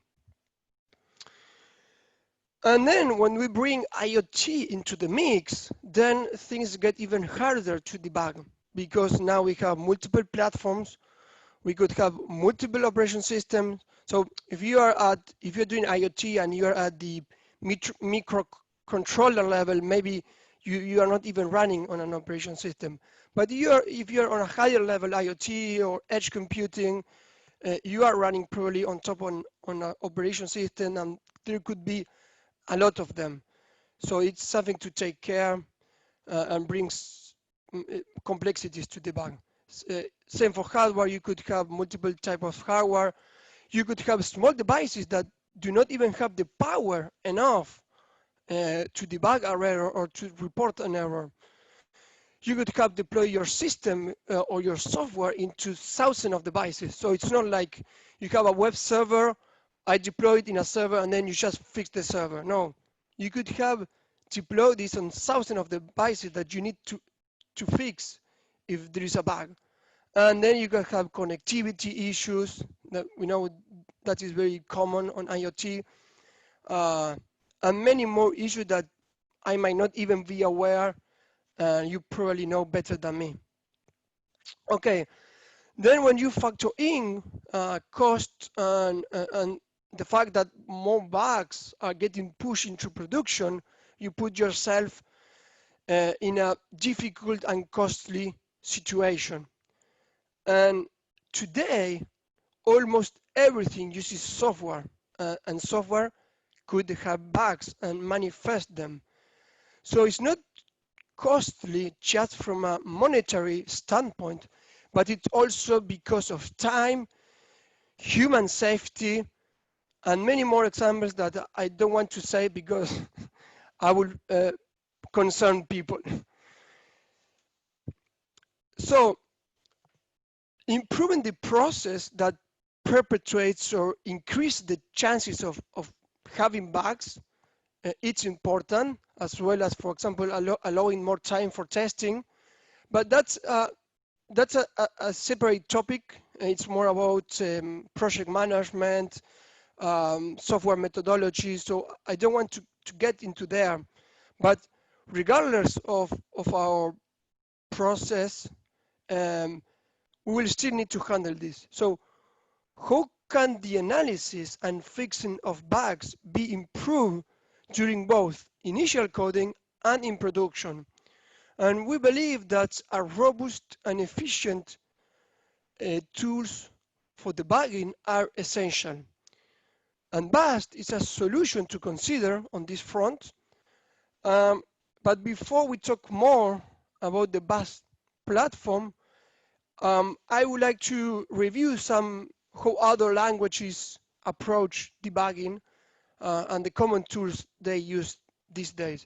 So the goal here is not to directly compare language and draw conclusions about which one is better, because we know that the language choice is based upon many factors, and we will talk about that later. So that's not the goal here. And one small disclaimer I would like to make is that for this specific section is that our team expertise is quite diverse. So if there are questions beyond my knowledge during the Q&A, maybe my teammates may answer instead of me. So for example, as you can imagine, I am not expert in assembly debugging. So this is kind of the lower level that we will see. You will ask Alexander if you have questions here.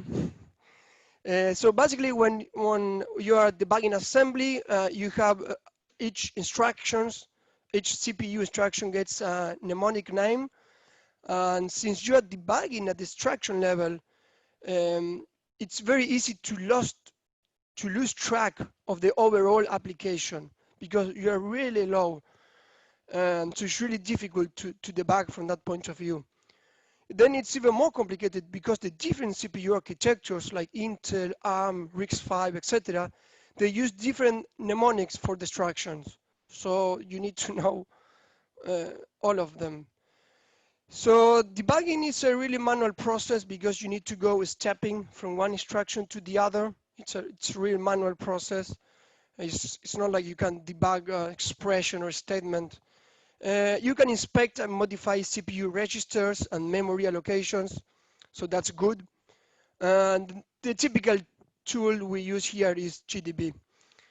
Now let's go to C and C++ debugging, which is a little bit of a higher language compared to assembly, but C is usually called the portable assembly. You can still modify memory, but now you can't modify the execution flow as you were able to do with assembly, for example. You can now debug at expressions level or statement levels. You can still inspect and modify memory and registers as you were able with assembly. Tools used are usually GCC, Clang, Microsoft Visual C++, and so on. For Java debugging, and we are now going a higher level language, and OOP, you will be running on top of a virtual machine to run your code. Java is a statically typed language. You can now run expressions and analyze that in a live context. So it's easier to understand from your application point of view what is going on. Of course, you can't modify memory because this is a managed language in which the virtual machine takes care of the memory. So you lose that ability, but of course you have now higher level of abstractions to debug. Typical tools are OpenJDK, OpenChain9, so on. Python, it's practically similar to Java. You run with interpreter. The main difference here is that it's a dynamically typed language, so that could yield a slightly better debugging experience, but the rest is the same. As for the BAS platform, it's based on a virtual machine as well. It's a dynamic typed language, just as Python is, for example. You have the ability to run in expressions, so it's practically the same. But about our tools, I thought that it would be better to show than to tell. So now you would need to allow me for a second because I need to change my screen. And I will need to share my second screen. And no, sorry, that was not the screen to share. It should be this one. Okay, and now you should be seeing a Windows machine, I hope. What you are seeing here, it's our main IDE, our BAS platform. This is called the transcript, which is basically our entry point to the IDE from which you can launch all the different tools. This area here, it's kind of the console, as it is known in other languages. And I will just launch one tool, which is called the Script Manager, which allows me to store code as well as scripts. And luckily, I can also specify which language, because we support many language. So my notes, I like to keep my notes in Markdown. So, okay, now it's much better. So this is kind of the agenda for the live demo. So I will start by giving a quick overview into Smalltalk and IDE. As I already say, BAST is based on Smalltalk programming language. Smalltalk is pure object oriented. Everything is an object and everything happens via message send. I think this is the most important sentence, and you will see that in a minute. Everything is, your code runs on top of a virtual machine, like most object-oriented languages. I show you already the transcript, which is kind of our entry point in the IDE. And now let's run some hello world and some basic tooling as part of our language. So I just opened a workspace. A workspace is just a little place where you can type and execute code. So let me do a transcript show hello world from IoT developer month. So this is the Smalltalk syntax. I will just execute this and you will see it got printed into the kind of the console standard out, whatever you call it. And this is the basic, most simple example. We have a class and we are sending a message with this argument. We could also do the other typical basic example, 3 plus 4. So if I execute this and I inspect the results, this tool is called the inspector. This is very common in Smalltalk to inspect objects. So here I'm inspecting the number 7, but as you can see, 7 is an object and it's an instance of a small integer. So 7 is not a native type that you unbox and inbox or you have to cast. 7, it's an object, just like everything else. And for example, here in this expression, the plus is not an operator like in other languages. This is just a method. And if you look at the implementers of that method, you will see that that method plus is implemented in float, fraction, large integer, number, etc. So all we are doing here actually is send the message plus to the receiver 3 with the argument 4. So as I said, it all drills down to everything is an object and everything happens via message send. So you can browse the code. For example, I can, let's say I want to show the class object, which is the root of the hierarchy as in most languages. So this is the class browser where I can just browse the class and its methods. And then let me get back to my agenda, but I think that's it for the moment. Yes. Okay, what I wanted to show you now is the demo that I will be using. Here, this is a simple web application, which is a traffic light. It's something as simple as you click on the light and the lights gets turned on and off. And as you can see, here it says CSI traffic light. CSI is because this web application it's built on top of or using actually the CSI web framework, which is a library to build complex and rich web application in a Smalltalk, and it's supported and shipped with BAST. You can see I am running in localhost.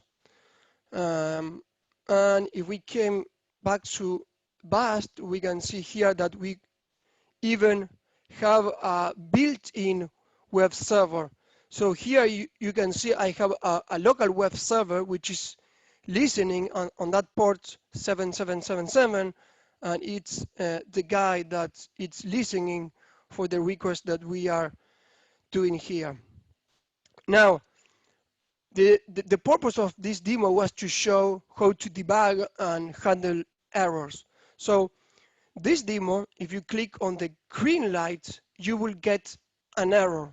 So I just click, and if I go back to my developer environment, you can see that now a debugger comes up, and you can see the problem is in this method toggle green light, where it's trying to send this message, and the method doesn't exist in this class and it failed. So that's basically the error that we are gonna to debug. And in this case, this is a really simple error. Normally, when you are debugging something in production, what you are debugging, it's much harder than that. I mean, it would be ideal if the bugs would be as simple as that. But for the sake of the demo, I prefer to choose a really simple code that demonstrates a problem. Okay, so the other thing that I wanted to say is I have next to me, I have a Raspberry Pi 3. While we have experimented with a lot of boards, we have run on every Raspberry Pi from the 0 to Pi 4. We have run on Pine 64, Rock 64. We have run on Tensor. We have run on NVIDIA JSON to run TensorFlow and other machine learning experiments. So the BAS platform is probably working on every Linux that can run on ARM or ARM64. But for the demo, I will be using a Pi 3. And you can see here I have a console which I have already SSH into the Pi. So you can see, just to be sure, I am running Raspbian 9. So you can see I am running inside the Pi 3, which the host name is Mariano Pi 3, very original name. And I have also connected via SFTP. So here it's a total commander, which basically it's a dual panel. On the right hand, so here I have the directory where my development environment stores and read the files, like kind of my working directory on my Windows machine. And on the left side, I have already connected via SFTP into the Pi. So I am already in Mariano Pi, Home Pi, Instantiations, Seaside Traffic Light app, which is the same directory that I am already here in my console. So what we are going to do here is that I want to deploy this web application from my Intel-based Windows machine into the ARM-based Linux Raspberry Pi. So for that, BAS allows what is called cross development, and that's why it's XD, cross development. And it allows you to bootstrap Smalltalk images, which would be kind of a runtime from scratch for a specific target operation system and CPU architecture, and just for your own needs. In this case, the traffic light. So I have already kind of created this runtime beforehand because you know, time is limited. But what I wanted to say is that from that bootstrapped runtime, I have created these three runtimes that are the resulting process of that. So we can tailor down our bootstrapped environment that we created, and then the output is these runtimes, which in the Smalltalk they are called images, and you can see these are 3.5 MB, which is really small compared to, for example, the development environment, it's in my case, it's 47 megabytes because I have plenty of things loaded. So you can see how we can decrease the typical development environment from 47 megabytes to 3 megabytes and a half. And this 3 megabytes and a half, it's running a whole web application system. So but you could get much smaller than that. If you saw Seth and Alexander's presentation on JIT compilers, you saw that he used a benchmarks runtime, which was around 500 kilobytes. So it's, I think it's really small when you take into account that we are on a high-level language and object-oriented. Okay, so what I will show now, basically, it's 3 different scenarios that's for debugging that I will run on the Pi, and I will show you the differences between these 3 debugging abilities. But before getting there, let me explain you a little bit. So this directory that I have on the Pi, the bast 9.2, here is where our virtual machine for ARM resides. And I also wanted to show the size of the virtual machine because I think it's interesting as well. So the virtual machine with the whole X integrated so that you can run headful applications on the Pi, it's about 1 megabyte and a half. But if you're running something headless, it's even 700K, the whole virtual machine. So again, I think it's pretty small for certain area of IoT. And again, consider that we are on a high-level language, very rich. I think we are doing a pretty good job. Okay, and the last bit that we need to understand the demo is this bash script that I will be running. These bash scripts are really simple. Everything I do is just cd into that directory. I export some variables that are needed for the virtual machine to run properly. And then this is the important line, and this is where I am calling our vast virtual machine, and I am specifying which runtime I want to run. And in this case, I am passing the argument, which I call it stack dump. You will see the other bash scripts are the same, with the only difference is that I specify a different runtime.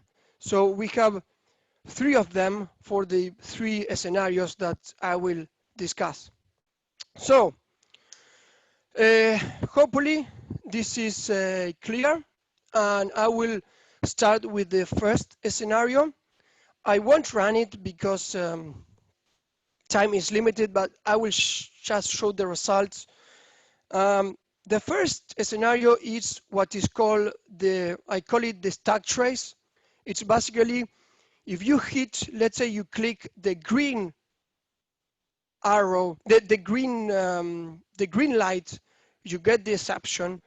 And what most programming languages do when they get an error is they log a text-based stack trace. Usually there is some header with some information about the virtual machine, how the runtime was started. And then below that, you usually have what is called the call stack, which is written. And then you can kind of look for what was the exception. So for example, if I look for toggle green light, I can see this is where the exception happened. When the toggle green light method was executed, there was does not understand kind of exception. And as you can see, for example, if I would like to get more information about this object, this particular instance of the seaside traffic light object, I don't know more than what it gets printed into the log. And this will ultimately depend on the print string or debug string or whatever the error handling uses to print or dump the objects into the text file. So here, this is all I got, and I can't get more information than this. Again, this example, it's simple, but in the reality, they are way more complicated. So let's jump to the second scenario, which it's the first one that brings, which I think that brings value, and it's what I call the stack dump. So now what I did is I started the same application, but now I started it on the Pi with that small 3 megabytes runtime. Now, if we go back to our browser, I will now need to go into my Pi, which is the one serving this web application. And here you see again the traffic light demo, but now running on the Pi. And I click here, it works. And when you click on the green, you will notice that the server is shut down. And this is on purpose, just for the sake of the presentation. In a production environment, you would handle deceptions and throw a nice banner explaining the user that there was an error. But for the sake of the presentation, I simplify this, and if there's an exception, the server is shut down. Now, if we go back to the console, we see, okay, there was an exception, seaside traffic light component does not understand tune all off. Dumping a stack file, seaside 00, SDF, finish it, okay. So now, if we go back to the Pi and we refresh this directory, we can see this file that was dumped just a minute ago. And I will copy this file from my Raspberry Pi into my local machine. So again, this could be 1,000 kilometers away. I could, this is a plain SFTP. I am just moving the file from the Pi to my machine.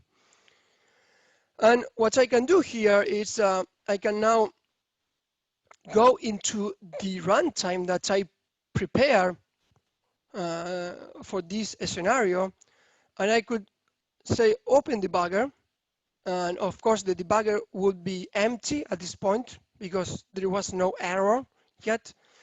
But what I can do is add a stack trace, and I can select from my local machine the file that was dumped by the Pi. And as you can see, I get a debugger which is populated with all of the call stack that happened on the Pi sometime in the past. And I can browse each frame of the stack. I get it's clear to everyone that just watching this debugger, it's way more friendly and useful than when you watch a stack like this.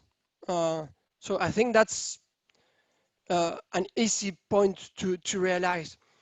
But that's not all. I mean, we have something which I think is even more important, and it's the fact that we can inspect the objects that were involved in that execution. So here I am inspecting that seaside traffic light component, and I can inspect its instance variables. I can see, okay, this instance variable was false by that time, this one was true, and this one was false. I can inspect all of the objects at the different frames to see their state.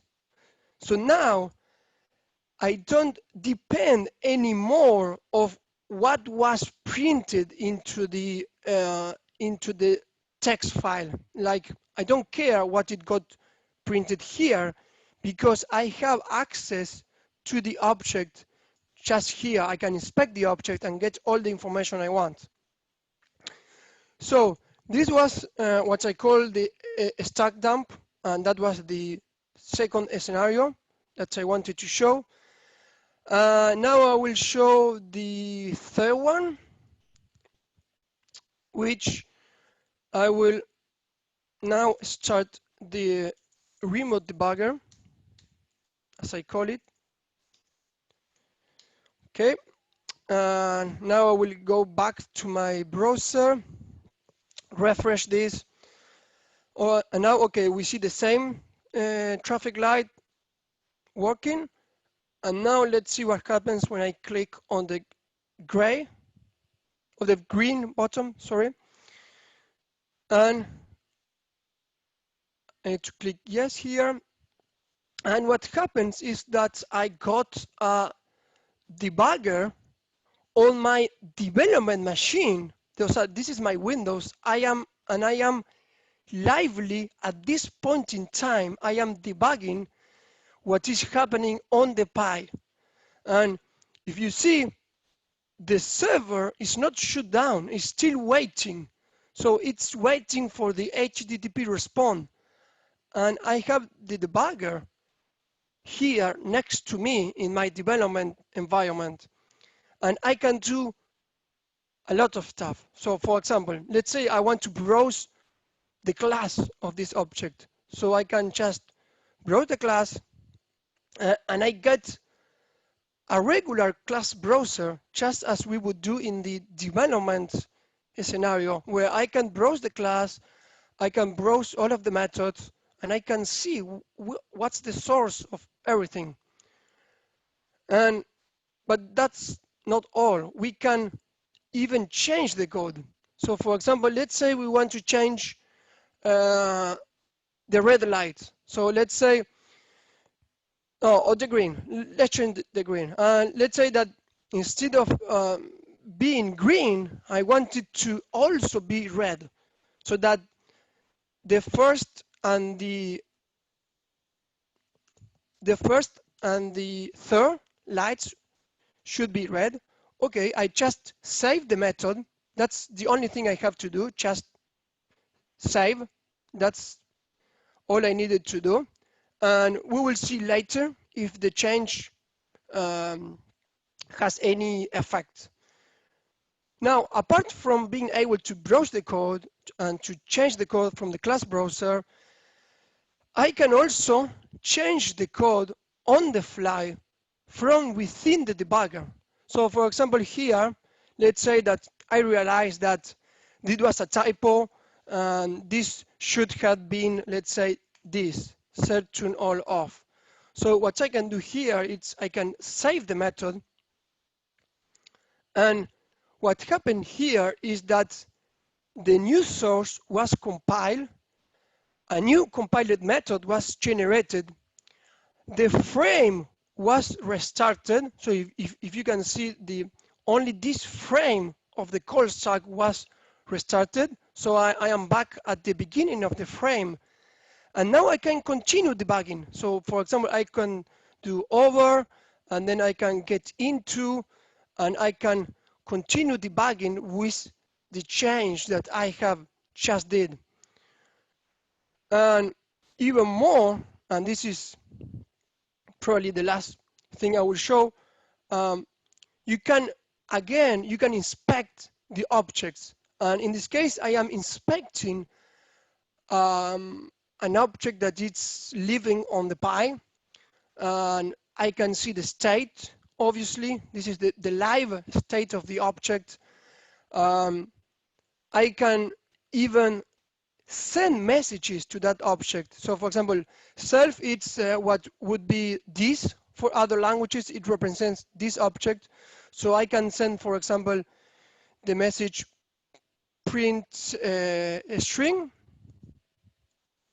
and I execute this, and I get a seaside traffic light component, which is the result of the message print string. But to make something cooler, you can see that on the call stack, I had already tuned all the lights off. So what I will do is I will send a message, set yellow light, and we'll say true. And I will execute this. Okay, so I executed this into the remote object. So this should have it should have turned on the yellow light as well. So I close this, and now I can resume if I want. So the server is still waiting, the browser is still waiting. So I will resume the session. And let's wait for a second.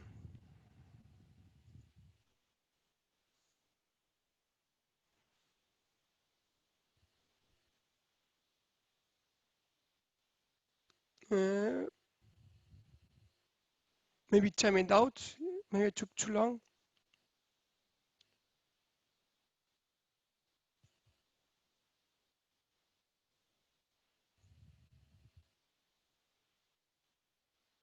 Oh, or maybe I didn't save the change.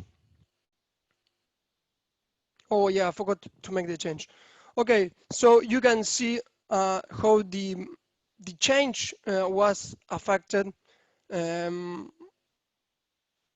If I click now again here, I won't get an error because it has already been patched.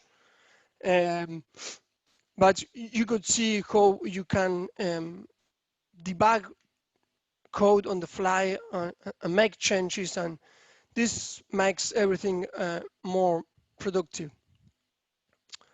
Okay, so now I will get back to my slides. So let me need to share back my other screen. Okay.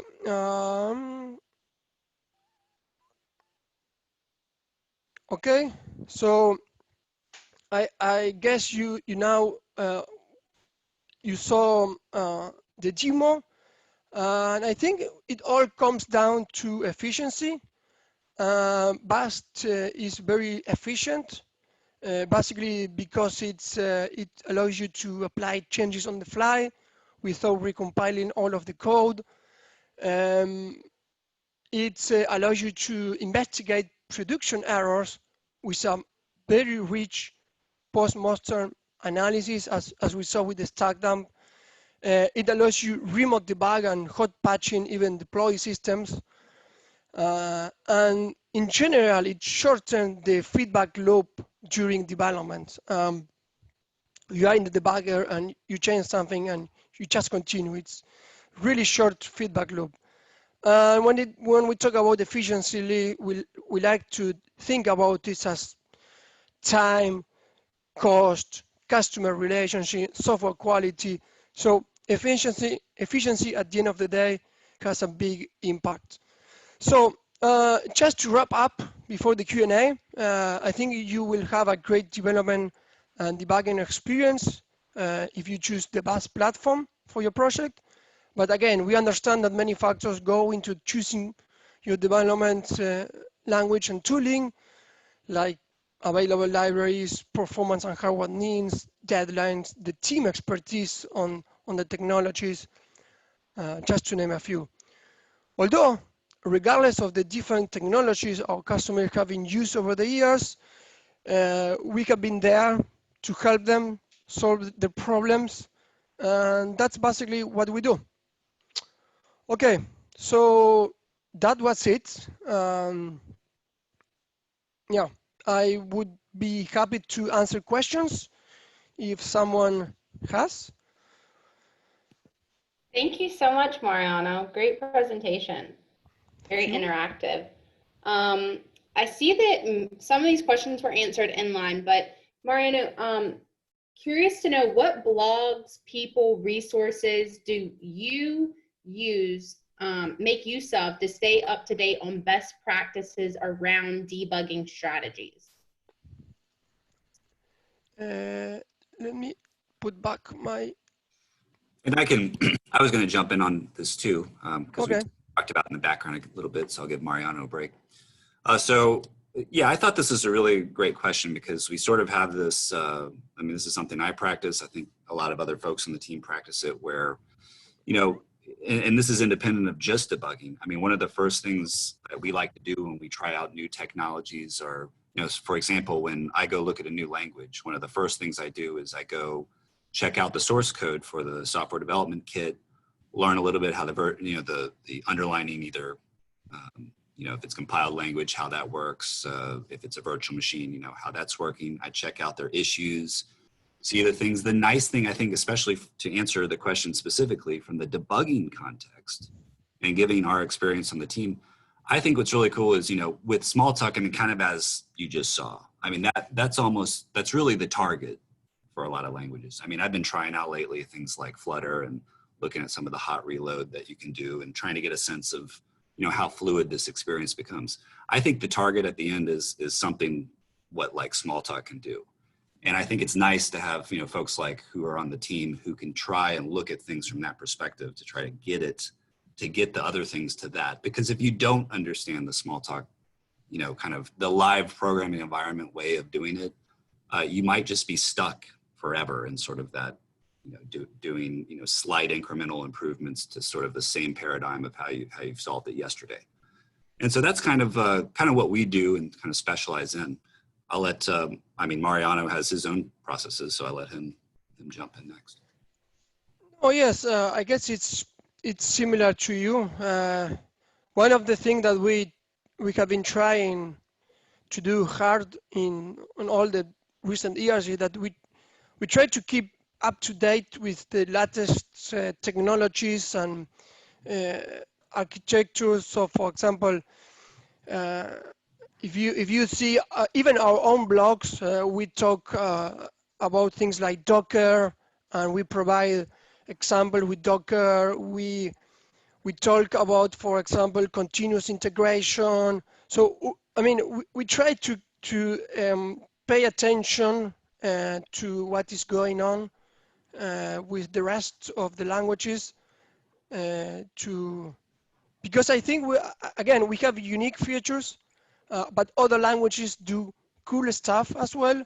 So we don't believe that we are necessarily the best in every single area. So we like to keep up to date and grab ideas from another languages. So yeah, I guess there's not a particular place we look for, but it's just a general feeling that we try to get the best from other languages as well. Thanks, Mariano. Thanks, Seth. Next question we have here. Sorry, they're coming in quick now, so scrolling back up. How heavy is the full stack trace debugging? I imagine the stack trace file size would be configurable, correct? That's a good question.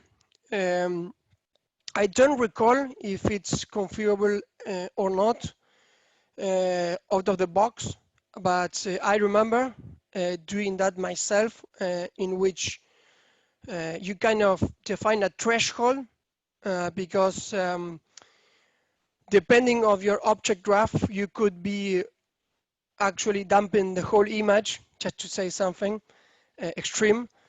But in general, from what we have seen, or our customers have seen in the experience, it's usually between 5 megabytes.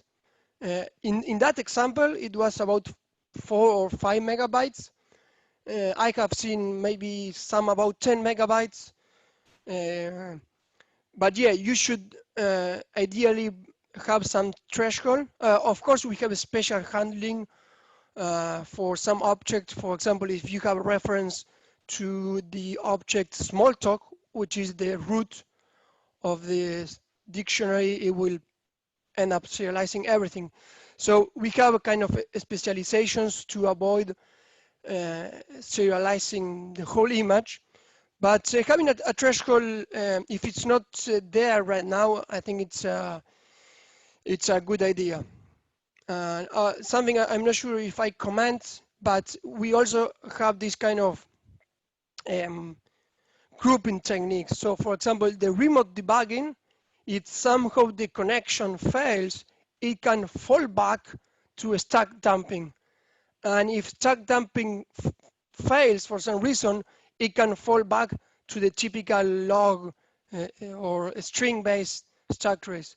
So that's neat because you can start with a richer, and if they fail, you fall back with the less powerful. So you can kind of combine them. So I hope that answers your question. Thanks so much, Mariano. It definitely did. Chris said yes, thank you. The next question here, I have not kept up with vast remote capabilities.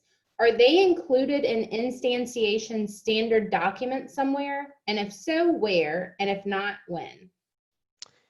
Yes, it is. I mean, parts of, yeah, it is. You can see it. There are actually two sections. One is about general debugging, where we comment about these abilities, both about the stack dump and the remote debugger. And then there is a section in which, in fact, this example that I showed today, this seaside traffic light, we even decided to ship it with the product in the last release as an example that is ready to go. So you have this example ready to go in the latest version, as well as the documentation for this particular example with all the exact details that you need to do to run it and to see it for yourself. So I think to answer your question, yes, it's documented and even shipped as an example in the latest release. Thank you, Mariano. We have a couple more minutes. If anyone has any questions, please put those in the Q&A box. Up next, we have Chris Meyer representing HardShare. I just want to say thank you again to the whole Instantiations team that's here with us today: Seth Berman, Alexander Mitin, Greg Schultz, and of course, Mariano Martinez Peck. Just great presentations, guys. Really awesome. Thanks so much. And as a reminder, these will be posted to RIoT's YouTube channel and shared on the Meetup page. So stay tuned for that. Thanks again, guys. I really appreciate you being here today. Our pleasure. Awesome. Well, Chris, you could go ahead and get set up. Just a reminder, then after Chris's session is the networking half hour, which begins at 12:30 p.m. Eastern. So please join that, where you can win a Mr. Cool bedside smart lamp with a speaker, thanks to the Wireless Research Center. Do you have it next to you, Caroline? No, it's on Amazon. I was hoping you to hold it up. I was just yeah. Awesome, Chris. Well, if you have any slides, please put those up. Yeah. I just wanted to give people a second to, ask any other questions if they have it. But oh yeah, please. If you have any additional questions for any of the Instantiations team, please put those in the Q&A box, and hopefully they'll be able to join us in the networking half hour. Just lots of great feedback on those two presentations. So thanks again to the Instantiations team. now, can you guys see my screen, Caroline? I can. Rock on. Okay. Now, I haven't used Zoom. I don't think you can see me while I'm on here, right? We can. We can see you. Oh, you can. Okay, excellent. I'll have to keep my facial expressions in check here. But hey, hi everyone. I'm Chris Meyer. Today I'm representing HardShare. But one of the more interesting things is when I had initially started talking to Caroline and Amber about giving this particular talk, I had no idea that come a few months later that I'd be also a member of the RIoT team. So it's just super neat to be on kind of both sides of the coin here. And based on the presentations that we've seen today, you're going to notice a lot of recurring themes that resonate very deeply with me personally and professionally. That is, access, like what Matt Bauer was talking about, to broadband, a lot of the efficiency and the ability to move quickly with hardware and software development, like Instantiations was talking about. And I'm hoping to bring it all together into everything that really RIoT stands for with this particular talk. So I'm just super fortunate that all this stuff comes together, in a time where there's a lot of instability. But I guess the entrepreneurial mindset is such that we have to be ready for change at all times. So here's the change, I suppose. And Mariano, I wanted to call you out. I don't know if you're still on the call here, but I do love engaging with the audience and making a lot of really dumb jokes. So Yes. your thing super resonated with me. So I'm gonna make a few very bad dad jokes, and so I hope that you'll at least giggle with me silently as I stare into the screen and laugh alone in a room, which is the new. I put my mic on so that you can hear me. Okay, good. Thanks, Mariano. I appreciate it. So the origination of this talk was, how to build a hardware company with nothing more than a laptop and a latte. And the idea was that there's this archetype of the Silicon Valley entrepreneur, the Web 2.0 entrepreneur that can, sit at home or in a coffee shop with the two critical pieces of equipment that is caffeine and a computer to be able to build a company, from scratch with a good idea and, chops. The best example that I've found of this is InVision. And for those of you who aren't familiar, InVision is kind of a user experience and development design tool that since day one has never had a headquarters. So you're looking at, I think this might be an older picture, but at the time, I think this was taken, there were 700 people in the organization. And even, their CEO and all their executives were they could be anywhere at any time. And so the idea that we as hardware engaged folks to be able to do this is almost laughable sometimes. But I wanted to try to figure out some way that we could facilitate this and then, have a discussion on, what the on the ground, boots on the ground workflow could look like. But the reality is, for a lot of us, this is probably more indicative of our workflow when you're building hardware devices. So this is actually Qualcomm's office. And so if you're a pretty involved hobbyist, this might look like your garage if you've been doing it for a number of years. But with the pandemic and a lot of the stuff that has been happening globally, a lot of this stuff is just not available to us. So how do you take all this equipment that you had in your co-working space, in your laboratory, in your office, and then continue to move forward with a new product or service? Or in the case where you're an entrepreneur and you have an idea, especially now where everything is going touchless and remote, the necessity for hardware has never been higher. Because the reality is that anytime you hear touchless interactions or remote administration or everything else, it means there has to be a device somewhere. And so in preparation for this, I was thinking about how firmware and hardware engineers have been, very deeply affected because they have to move where they do their work.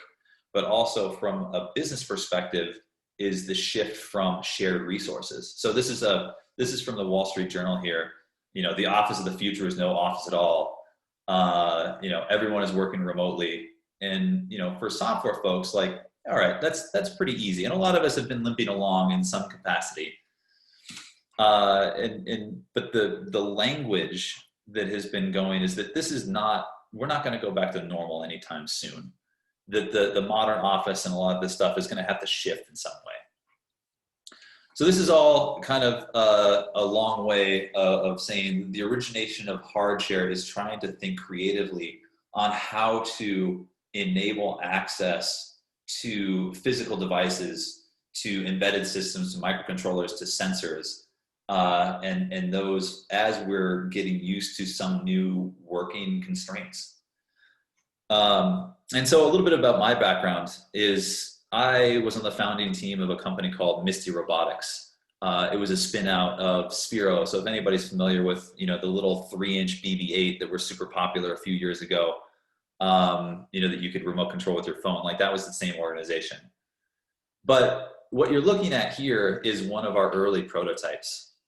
And from personal experience, one of the problems that we had was this was one of 2 of these robots that we had available.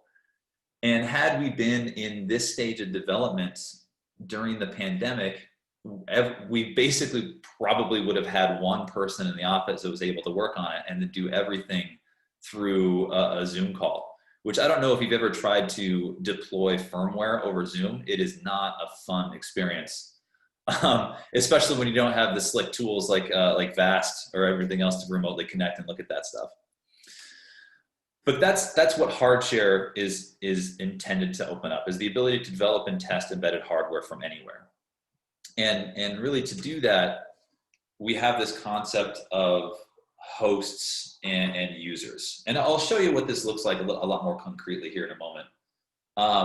But because there is so many new opportunities and entrepreneurs that might not have the access to embedded systems that they need, or sensors, or even the environments and teams that they used to have access to, what HardShare does is enables individuals to be able to connect to a sandbox environment that has the entire tool chain to build, program, and flash for these particular platforms. And it's really flexible, and I can talk a lot more about that.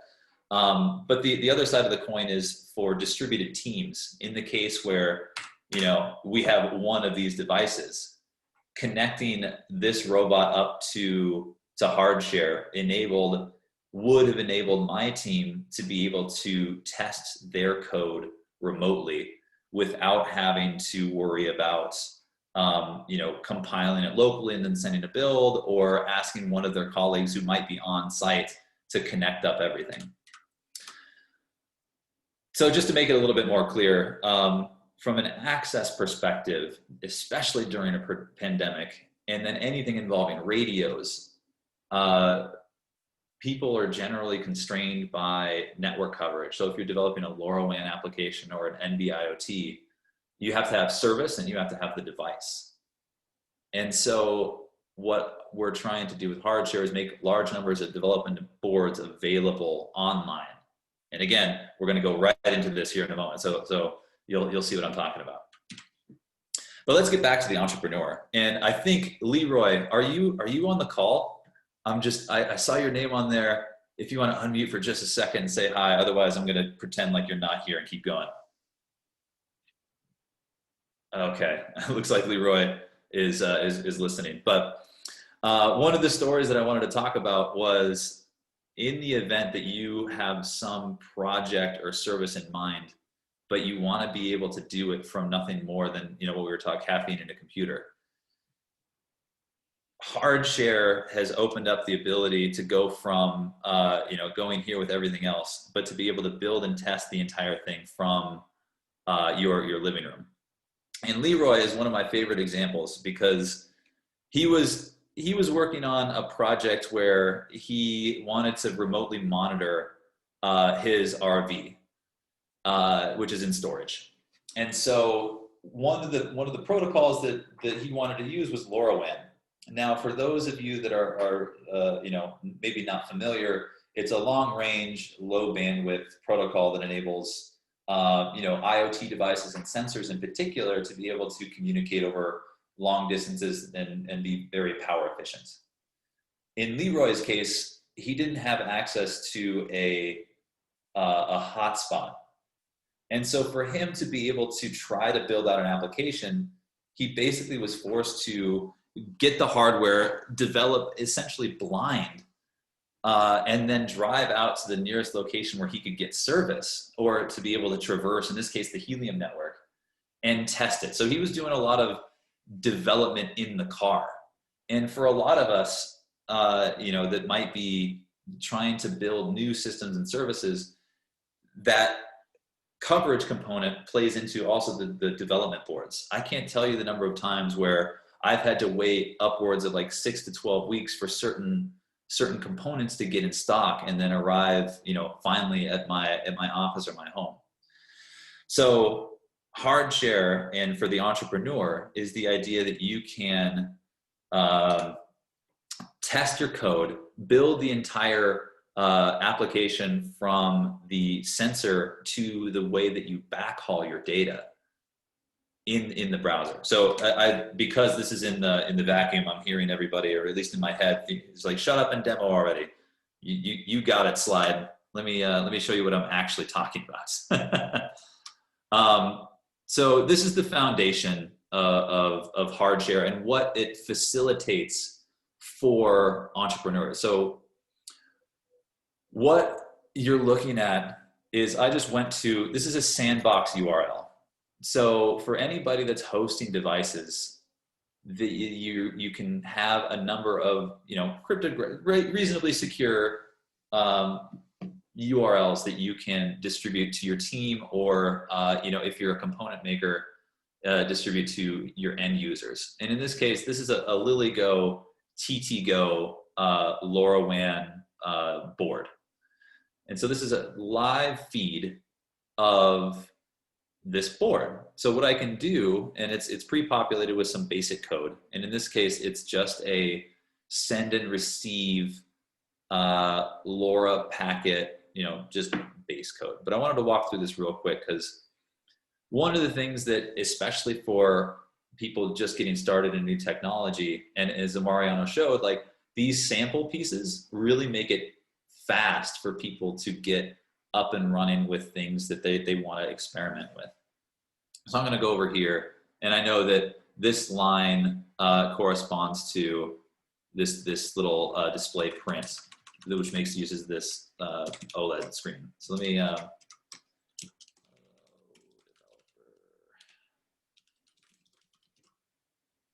it's month, isn't it, Caroline? Hello, developer month. And so for people getting started, I can't tell you the number of times that I've beaten my head against a keyboard trying to get the proper environment set up to flash, these new devices. So every single board will have some subtle variation of libraries or dependencies that they have, and then getting that up and running on, an x86 or an ARM board, or with the different operating systems. I recently was trying to get a microchip device running and realized that one of the dependencies didn't work on on Mac, but you could get all the way to the build phase without realizing that. And so here I am spending hours thinking that I'm ready to go, and then realized that when I actually went to flash the board, one of the libraries wouldn't work. So this is one of the beautiful things about anybody that wants to get up and running with a new device, is that what you just watched over here was all of the dependencies associated with this board were just compiled fresh. And so what I can do, now that I built the image, I can flash this board. So you're going to see the build process. You're going to see it, writing the new image to this device. And then as it does this, hello, developer month, hooray. So I just wanted to do that more or less to prove that this is a real device that I'm connected to in a sandbox environment that I don't have to worry about breaking. So this really enables what the foundation of any entrepreneurship venture is, the ability to iterate rapidly. Because I can go back to a known state with any of my code instantly. And I wanted to show one other thing that I think is super neat, is that we can have the serial connection. So again, this is really operating as if I'm connected directly to the board on my personal machine, but in this case, it's through a browser. So here we go, received packet with an ID and RSSI value, and you can see this is actually mirrored. What's going on in this just quick example is I've got another LoRaWAN transmission device that's just sending packets and with identifiers here, and showing that it's being picked up on the device, and then also being shown across this serial stream. So going back again to Leroy and his idea of trying to remotely monitor his RV, which is parked, you know, pretty far away, and wanting to be able to access it from anywhere.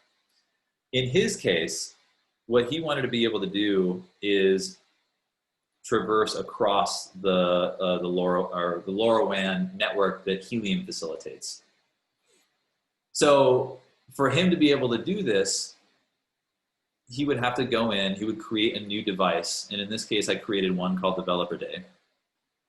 Provision keys, flash it onto his device. And then to be able to see any sort of data, he had to drive out to the nearest hotspot with his device in the car, in this, you know, in this case, it was in summer, and then be able to see if the transmission and all of his settings were correct to be able to traverse the network.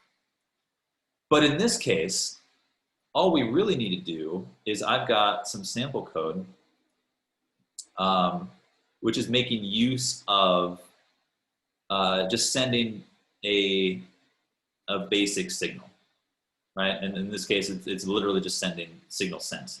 And I'm gonna send this every 20 seconds. And what I've done here already is taking my dev UI, app UI, and app keys, which are necessary for transmission across the Helium network, which is all free to set up, by the way. So if anybody is interested, they can go and create a Helium console ID, and then create a device and get those keys here.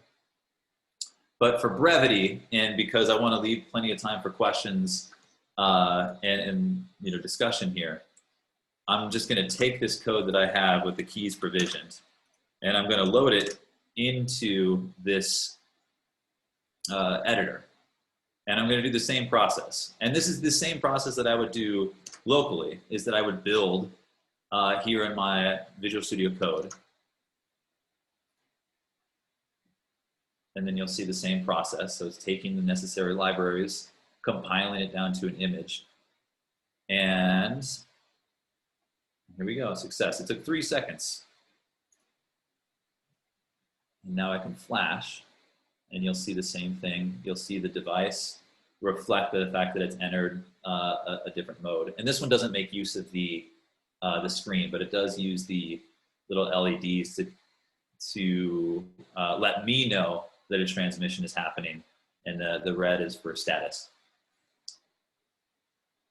All right, so I'm sitting here looking at the transmission LED. I got my status, and so now in Leroy, when you were doing this, I know that we've had discussions here where this saved you an inordinate amount of time, because now through the ReRobots and HardShare console here, I'm now able to see that there is data traversing the network.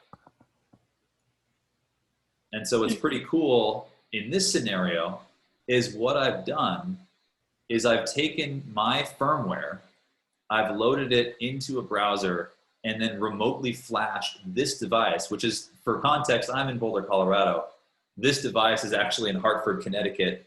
And we're seeing the data come across. There's the name of my device, and I can see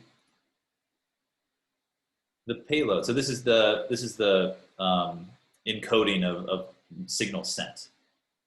But I can also see, oops, let me go to another one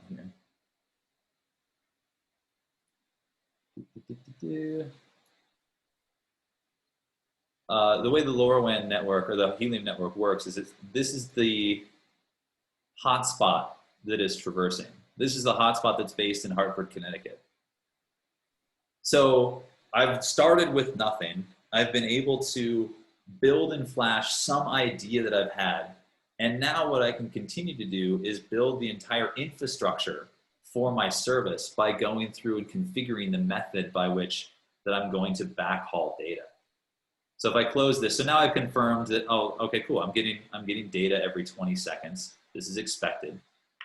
And in the integration component, I can now set up my AWS IoT core. I can set up my own server by doing like HTTP posts back to however I wanted to do this. Or if I really wanted to, let me do this here.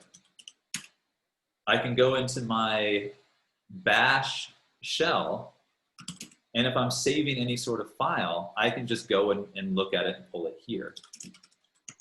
So this is just a bash shell that I can look and see the code and libraries and everything else that I have here. So for anybody that wants to get started and begin experimenting, and I have a variety of devices up on HardShare with a variety of sensors that you can begin to explore not only what the data formatting is, but also set up all of the necessary infrastructure that your product or service would need to be able to show things like a dashboard, or to derive reports, or is there any moisture buildup in my RV? So that's the demonstration portion, and I haven't been looking. Caroline, are there any questions that I can answer here in line?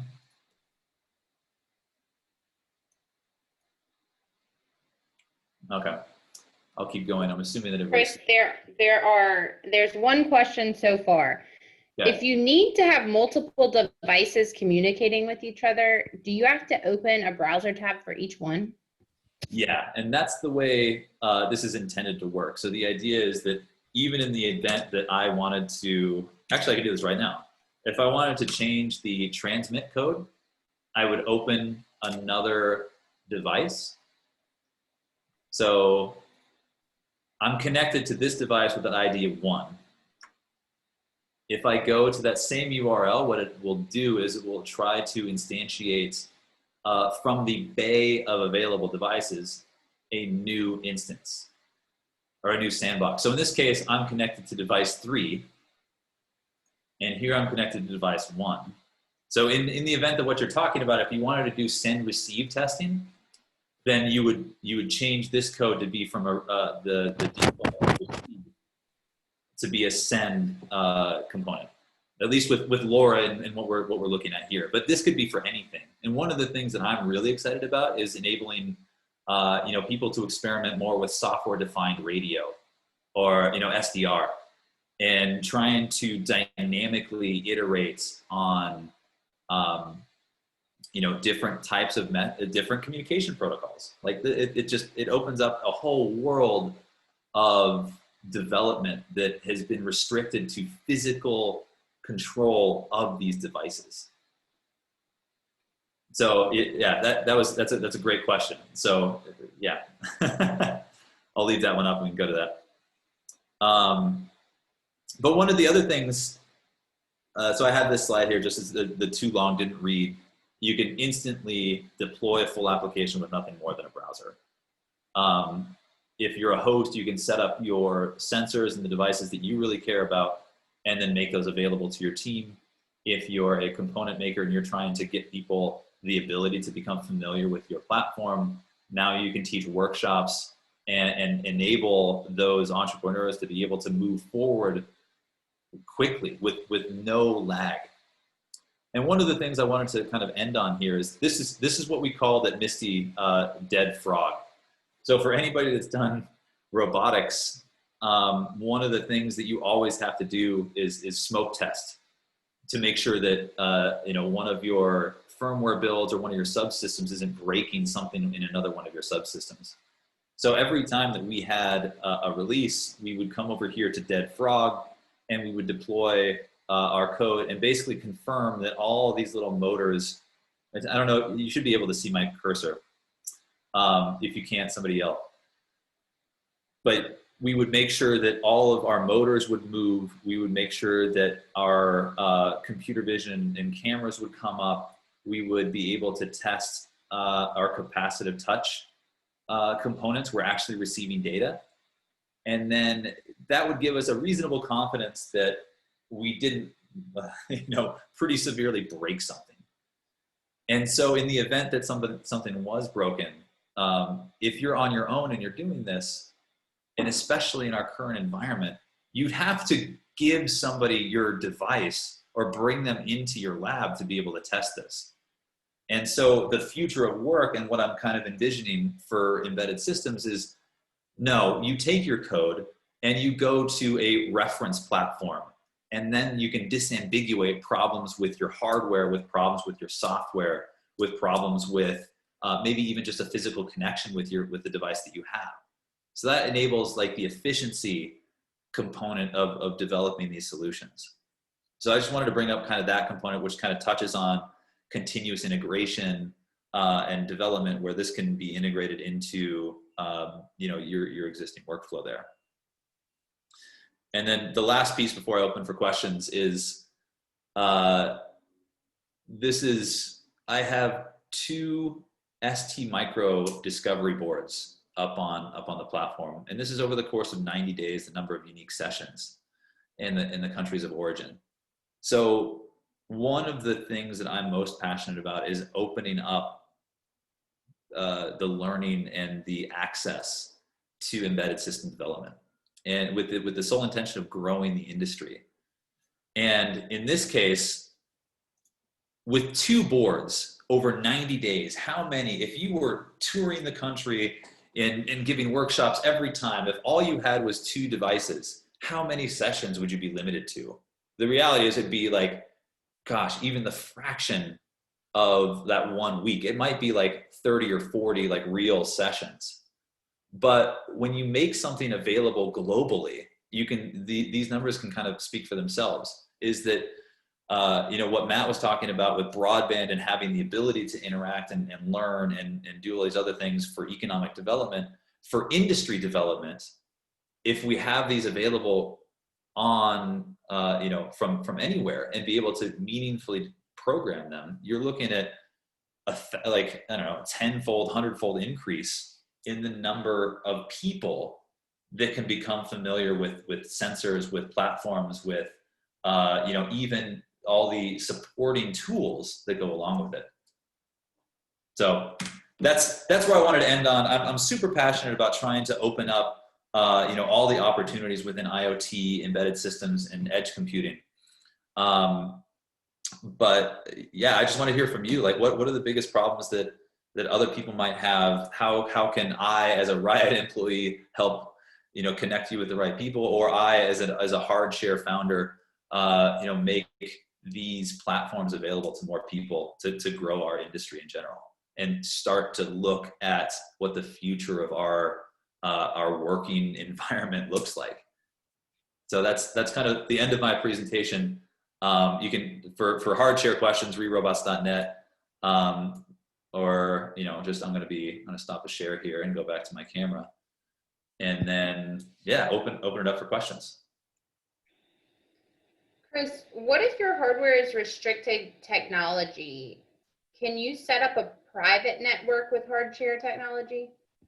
Yes, and so this is the one of the founding principles, is that the tool that facilitates access is actually just a Python daemon that makes your devices available on these sandbox URLs. And so as a host, you get to decide who has access to these, and you can switch that up. You can change the sample code. One of the things that I didn't talk about was that you can deploy images directly. So the real caveat is just that on these devices, you have to have the ability to flash without a physical touch, to enter that DFU mode. But yeah, the limiting factor is really just what you have and how to, once you're able to flash it once, we can make it available on HardShare. Did that answer the question? I think I touched on a lot of different things in that short answer. Let's see. No feedback yet, so I hope so. If not, please let us know in the chat box. We'll move on to the next question for now. Is there a process to queue up for access to the share hardware platforms? And is there a time limit on usage? So right now we're limiting sandbox sessions to between 15 to 30 minutes, depending on the installation. For people that have accounts, that there's no limit. It's entirely up to the host, the person that has the physical control of the hardware. Also, the administrators of the host are able to kick people off if they're being bad actors, or if you just want those devices to yourself for a little while. Thanks, Chris. Have you considered an approach to bulk build and flash a given group of devices? Say you define a group of 100 devices. Yeah, and that's where the infrastructure was actually, the short answer is yes. The longer answer is the only scripting that you would need to do in order to bulk flash would be which of those instances do you want to initiate with what setup script. For anybody that's interested on the continuous integration, continuous deployment side, we do have a demonstration that takes any commit to a repository will then automatically be deployed to a bank of devices. So I'm happy to show people interested there what that could look like. We have some time if you wanna do a example now, demo now. It's not, Caroline, you called me out. It was one of those things where it's, there's a little bit of hand-holding that needs to be done to show that off. It's not ready for like public debut yet. Sounds good, Chris. Yeah, but it exists, and I've seen it, and I've done it. But yeah, there's a little finickiness to it that I'm not ready to share. Okay. Sorry if we missed this, but was there a pricing discussion? Not yet. Not for public consumption. For context, this was literally started in April, and we have a few clients. One is, and I love these guys so much. It's a Makerspace CT, which is based in Hartford, Connecticut. They're doing awesome stuff with just making these devices available, and especially in a pandemic where they can continue to do their workshops and outreach while having like very minimal interaction. But the pricing is kind of like per use case right now. You watch shortly, and we'll put up some public pricing. So Mark, I'm happy to give you the inside scoop if you're interested in that. Thanks, Chris. If you have any additional questions, please put those in the chat box. Right, Chris. Thanks, Mark. Sorry, I just saw that. It's been a great 4 weeks so far. I'm interested to hear from the crowd. I know many of you have attended all of the sessions so far. What are your thoughts? Please put those in the chat box, or feel free to unmute yourself, put yourself on video. Don't be shy. I'm going to keep calling out Leroy because I see him there. And I'm here. Yes. Sorry about that. I did not have a mic hooked up initially. Just to reiterate what Chris had said, it's a great product, and it definitely saved me many trips to my field office. And my field office was the tailgate of my pickup truck in a parking lot about a mile away. So without that, I would not have been able to get as far as I did when I entered the IoT for Good contest. And just to kind of reiterate what Chris said, I attended a presentation that a fellow here locally in Dallas did regarding the helium network, but unfortunately we didn't have any devices. So we had to all gather around his little workstation and kind of watch what he was doing. And this product definitely would have helped in that situation, to where the students could have gotten on, fired up their own iteration, and actually done something a little more useful. So I want to thank Chris and his organization for putting it together. And no, I don't work for Chris. Thank you, Chris. I'll pay you under the table, Leroy. It's fine. Okay, sounds good. But and thank you, really. I really appreciate it. So for context, I had never met Leroy before, but in terms of just access, which just to pound the table here, it is the number one thing that is going to facilitate growth in IoT connected devices, and also from a diversity and some of the initiatives that I carry very deeply about as a part of RIoT. Like that's the first step that we all have to make in order to start to have these discussions around how to make it better and how to make it more effective with the value proposition we can create with these things. So anyways, that's my soapbox. I'll get off now. So Chris, this is Gopal. So we are doing trying to do a demo for the Heltec LoRa 32. I told you last week, right? Yeah. Right. So I think it is a good idea to, rather than keep buying the different hardware, we can share this, right? Because Makerspace Charlotte is interested to do that. I already have the device, but, maybe we can show as alternate that, okay, how we can share this given hardware you have, right? Yep. And I've got kind of a bunch of one-offs, which makes some of the more workshop and dynamic iteration, because it is tied to one session per device, which is, my little catchphrase, hardware as a service, because it's not emulated. I can't replicate it. It's physical. Right. But yeah, I would love to chat about, how we can do that together. Yeah, I will contact you offline. Thank you. Awesome. Thanks for coming, Gopal. Appreciate it. But and anybody have any other comments about just Developer Month, or something that we could do better? What worked, what didn't?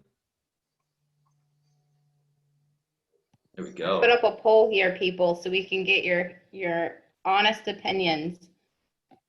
I just want to remind everybody that there's one more session next week with the Advanced Mobility Collective, Microchip, and SimTech, and next week's sponsor is Microchip. So we'll be giving away actually 2 prizes next week, the weekly prize and then the grand prize. So if you have attended every single session, which I know a couple of you have, you're in the running to win a smart TV, which is super exciting. But it looks like everyone's enjoyed Developer Month, so thanks. We have too. This has been really fun. Usually this is a 1-day session, but due to the coronavirus and just the overwhelming, great sessions that we had to share with everybody, we turned this into an entire month. So we do have 1 more week to go. All right. Thanks everybody who participated in the polling. We can go ahead, if no one has any more questions for Chris, we can go ahead and open up the networking session. So please, I encourage everyone to turn off your video, turn on your mics, network with each other.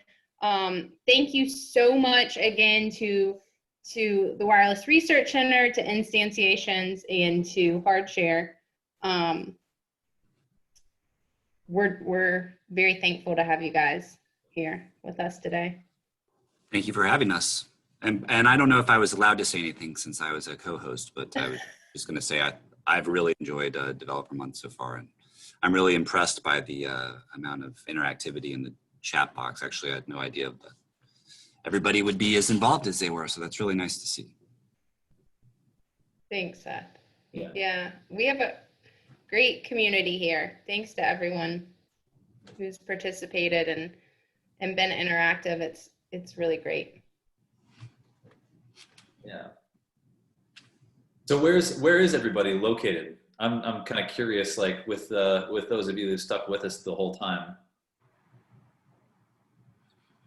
Seth, I'm going to call you out because you're next to me. Where are you guys at? We're here in, we So the headquarters is in Raleigh, North Carolina. Got it. Like Mariano, for example, is in Buenos Aires or right outside of it. And Alexander is in Russia. Nice. So yeah, we have a very distributed virtual team. So that's actually worked well in some regard. I mean, it's everything that's happened this year, it wasn't too hard for us to make the adjustment. But you know, we do have a physical office here, which I'm in right now, which I'm very alone.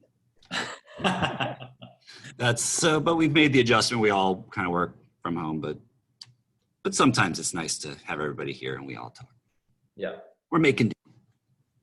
The collaboration is one thing that I miss. I'm generally a very outgoing and interactive person, so this has been an adjustment for me, being forced to, you know, shout at my screen for 8 hours a day. Yeah. Well, the nice thing is tools like these. I mean, in doing these those forums like this. I mean, I think in the beginning I wasn't as used to this, so I didn't have a concept. But the more of these I attend, and ones that go as well as, you know, like Developer Month and stuff, it just, I guess, the adaptability of humans it's getting easier to be able to communicate efficiently and more naturally, even, you know, in these times. Yeah. Greg, do you have anything to add there? We still need to figure out how to Probably do not. remote beer sharing. Yeah, I hear that. That's the part that we miss. Yeah. Can you work on that, Chris? You know, I've been trying to figure out some way of doing like hybrid events to where everybody can participate.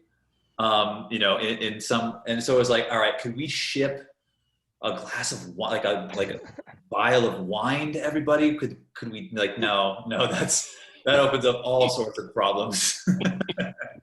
I know a company that sent Grubhub coupons to the staff, and they had a lunch meeting. That could work. But then, like, Mariano, I don't know if, does Grubhub deliver to Buenos Aires? No? I'm sorry, but. Oh, man. Yeah. So, Caroline, last year, Developer Day, how many people did we have? We had over 200 people attend. It was at Wake Tech's RTP campus. It was really cool. You know, the live demos are a little bit different when they're in person. We had Advanced Auto Parts doing live hacking to a Porsche, which was awesome. So we're really hoping to make this event back in person next year. But I think especially our speakers have adapted really well to this virtual session. And so I'm very thankful to all of our speakers and of course our audience members. Thanks for everyone for participating. And I see so many different locations here, all the way from Canada, you know, Charlotte, Virginia. So, India. Nice. Wow. I think that's the furthest Dev Month participant that we've had. Thanks for joining us. Appreciate it. Dallas. Very cool. Yeah. So this is one of the adaption components is, all right, so we don't have as deep local personal relationships, but now all of our geographical networks theoretically are global. So this has been one of the interesting parts about doing it this way that I've encountered. For sure.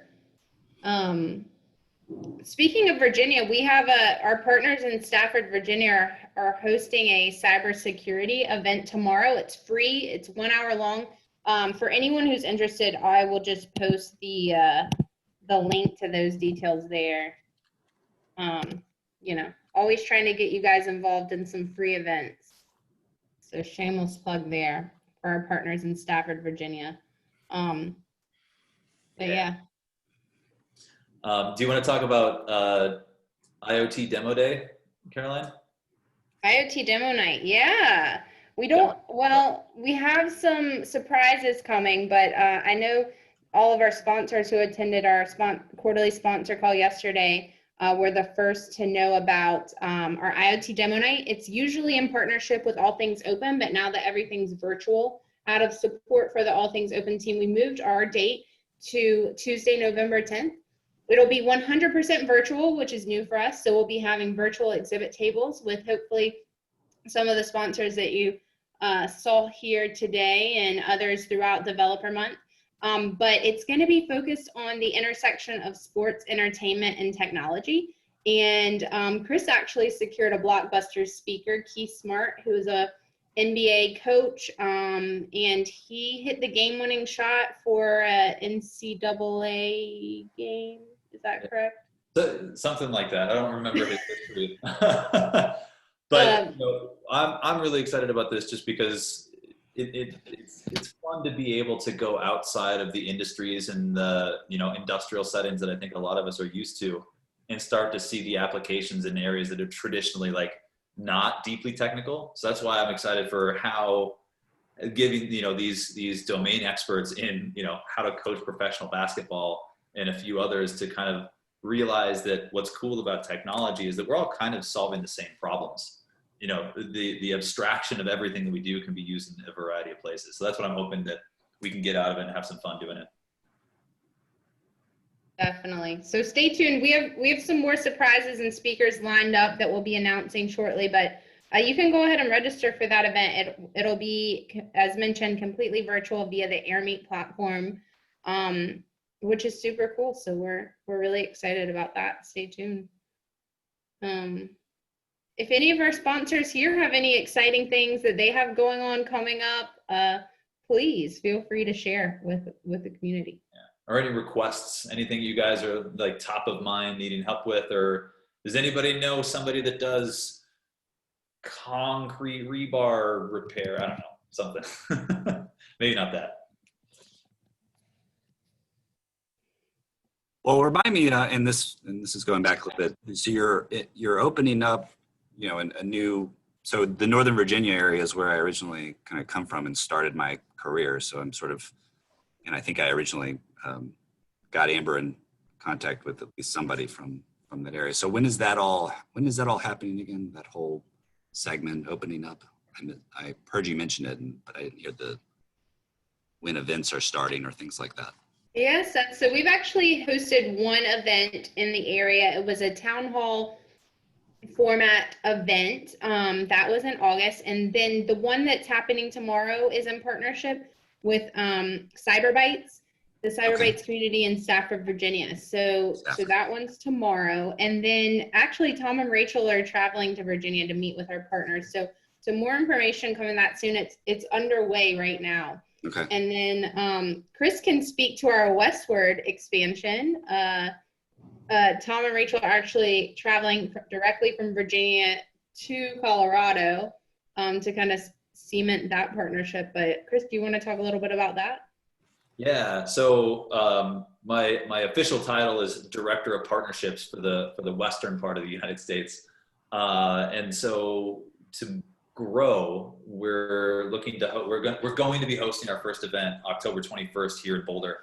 And after that, my intention is to start to grow the ecosystem, not only out here in Colorado, but also kind of, to facilitate that east-west coast, expansion. So there, you can watch for more from me, and more from the Colorado region. I'm really, really excited to take what awesome stuff that RIoT's been doing and then bring it out to the community that we have out here, which is nice because we have, a lot of companies like Arrow and Cardinal Peak that are already part of the RIoT community and, have headquarters, just a stone's throw from where I am. So I'm really, really excited. Thanks, Chris. Thanks for the question, Seth. We have a question here from David to follow up to Chris's who needs what question. Does anyone in this group know an investor who would be willing to sign an NDA before they hear about a technology?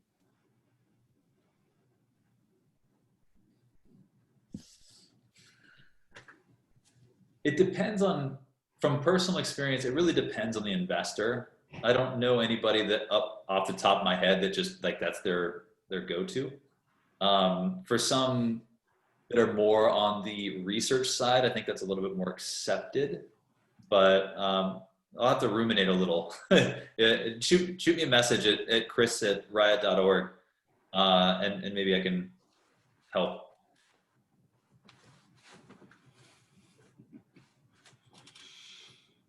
Thanks, Chris. Awesome. Well, I just want to announce Coronado Davis won our Hercules Tough Charging Station. He actually was the winner last week, but I was finally able to connect with him today. So congratulations to Coronado.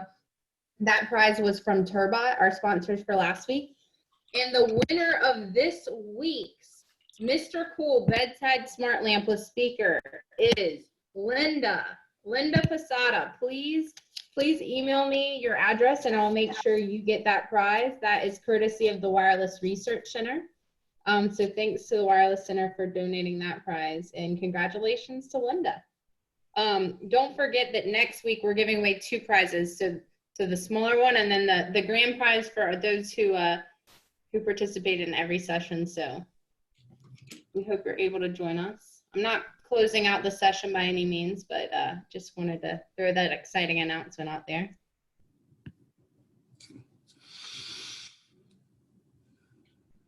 Chris, what other cool things are you working on? I'm building out my new office, which I'm sure a lot of us have been doing recently. No, I've just been having a lot of really interesting conversations just around, I love this time, and it's a weird thing to say, but I'm trying to look for more silver linings in coming from robotics. The intersection between edge computing, like robotics, IoT, and machine learning and AI, it's just, and then to a lesser degree, but still like kind of mind blowing, like with blockchain and some of these distributed infrastructures. Like there is so much going on in these individual silos, but the real crazy things are like the intersections of them. And so I've just been super motivated just listening to people on what they're working on. And there's a ton of opportunity right now. And I'm hoping to give people the tools and the ecosystem to be able to go tackle them, because if you don't do it, somebody else is going to. But there's so much, and I'm just kind of excited for the future. But yeah. Do you have any LoRaWAN gateway recommendations other than Helium's hotspot? For example, Heltec or? I haven't used any of the Heltec stuff. There is, I just got one of a Dragino LPS8, which is, I think it's using for anybody that's familiar, the Open WRT for like router administration. So those ones are kind of neat because I think it does use the same LoRaWAN tech that the Helium hotspots do, but they're open source. And so you can modify that stuff. But that's the one that I'm experimenting with now. I don't know if anybody that's following Helium, they just announced a partnership with Rack to do their next iteration of hotspots. But the do-it-yourself stuff, there's an Adafruit kit that you can get for $200 that you can deploy to. But yeah, those are the two. Rack Wireless, I think it's like 1302 is the concentrator module, and a Raspberry Pi, you can make those into hotspots. The Dragino LPS8, I know that you can use the layered LARD gateways, but I haven't personally used those. The folks over at the Helium Discord have been doing a lot of work in DIY hotspots. There's a lot of good information there. I think there is even some good information on the helium.com website that you might take a look at there as well.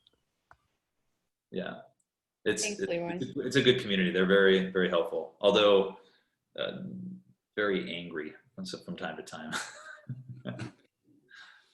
Yes, it's a good, I'm sorry. Go for it, Leroy. It's a good group. It's interesting. Let me put it that way, because you have 2 separate groups of people. You have the hardware developers, like most of us here, and then you have the folks that are intently interested in the Bitcoin aspect of it, the earnings aspect of it. And there seems to be a lot of communications in both camps on that Discord site. So it gets pretty interesting sometimes. Yeah. And because this is relatively new to me, has anybody done any work with software-defined radio? Anything like that? No? Okay. I think I'd like to put together an event kind of outlining like what it is and what it could be used for, because I think it's super fascinating. So I just wanted to throw that out there, see if anybody's thinking that way. Cool. Thanks, Chris. Chris, I have a hard share question. Go for it, Leroy. I know when I was using it, and it's been a month or so, you were supporting the STM developer boards. Do you have a list on your site as to what boards you support within HardShare or are available within your site? I don't at the moment. And I just recently moved our location, so it's been a little bit in flux, and mostly just related to plugging in the devices. But what's nice about the infrastructure is that as long as you can script out the deployment of code, you know, that is like, hey, take these files, compile it using this tool chain, and then you know, if you're using, I think it's like LF2, I forget the protocol, but basically like drop the file here and then restart the device, or you know, if there is a API to be able to deploy it, any device can be brought up on the platform. So I'm mostly operating off of a request, from a request perspective. So Leroy, if you need those developer boards or different types of sensors, just let me know. Okay, will do. Thanks. Mariano, were you going to share something? Oh, there you go. Yes, it's just a quick thought, as what you commented earlier about the growing opportunities in machine learning. Mostly when we see machine learning on the edge, or whatever we want to call it, in small boards. Yep. I think things will get more interesting because of this recent NVIDIA acquiring ARM. Oh yeah. So, for example, we had done a lot of experiments with TensorFlow.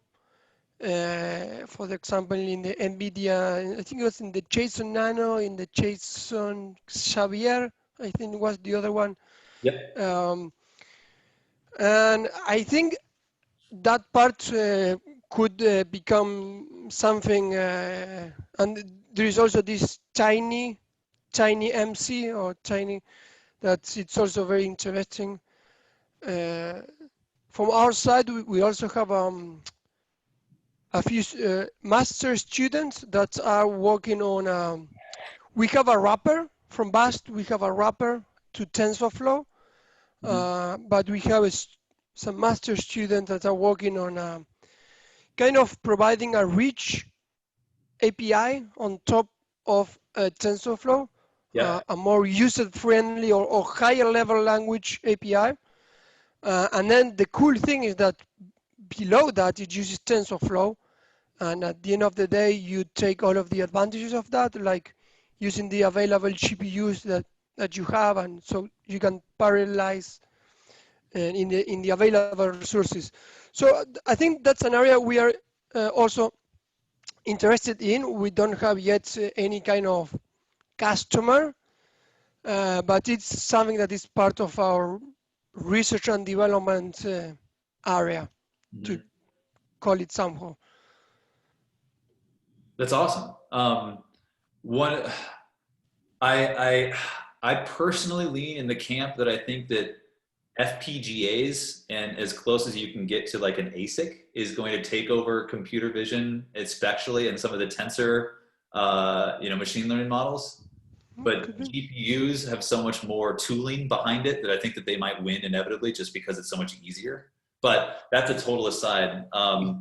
Man, there's a ton of opportunity in that, especially because what I'm noticing is that the practitioners in machine learning are so deep that to be able to get out of that and then see where the domain opportunities are, and like this has also happened in IoT, is that like okay, that's cool that I can do that, or I can extract that data, or I can have notifications, but how does that translate back to real value? And so what you're talking about is if you can make some of the foundational stuff that TensorFlow and some of this stuff enables to a level where you don't have to be an expert to deploy it, then we'll start to see some of those real value propositions emerge and the industry really take off. Because right now, you're right, it's a lot of research. So I was just going to show you, I've got, the Google TPU that connects to Yes. a Pi. And this stuff is it's really cool, but man, even it takes me a long time to do anything that's not sample code. Yes, it's really hard, and as you said, even more if you are, like you said, the people that deal with the actual making the models. I mean, they're really low level and deep guys, very mathematical, or so it's as you said, it's hard maybe for them to see the big picture and the opportunities. Mm-hmm. So I think so where we could potentially see an opportunity. But yes, I agree. Yeah, let's talk. For context, in Colorado, I work pretty closely with the University of Denver and the University of Colorado, and I know that I just spoke to some professors that are like, hey, if you want to try something out, let us know. So yeah, and this is what I'm talking about. It's the community and the ecosystem is what can facilitate, hey, I need a computer vision or a machine learning model that can predict when a fan will go out in a data center. And then having to go through that entire pipeline to find somebody that here's the input from a sensor, here's the variability in the sensors themselves, here's the machine learning model that can take that into account. And then at the very top end from the value proposition, be able to say, all right, this fan's about to go out. Now that saves me infrastructure. These pipelines are so broad and deep that we have to have this community to be able to do that. Maybe that's why I'm super excited, because that's my skill set, is bringing all these different things together. So yeah, Mariano, I'd love to chat and see what's in your guys' head.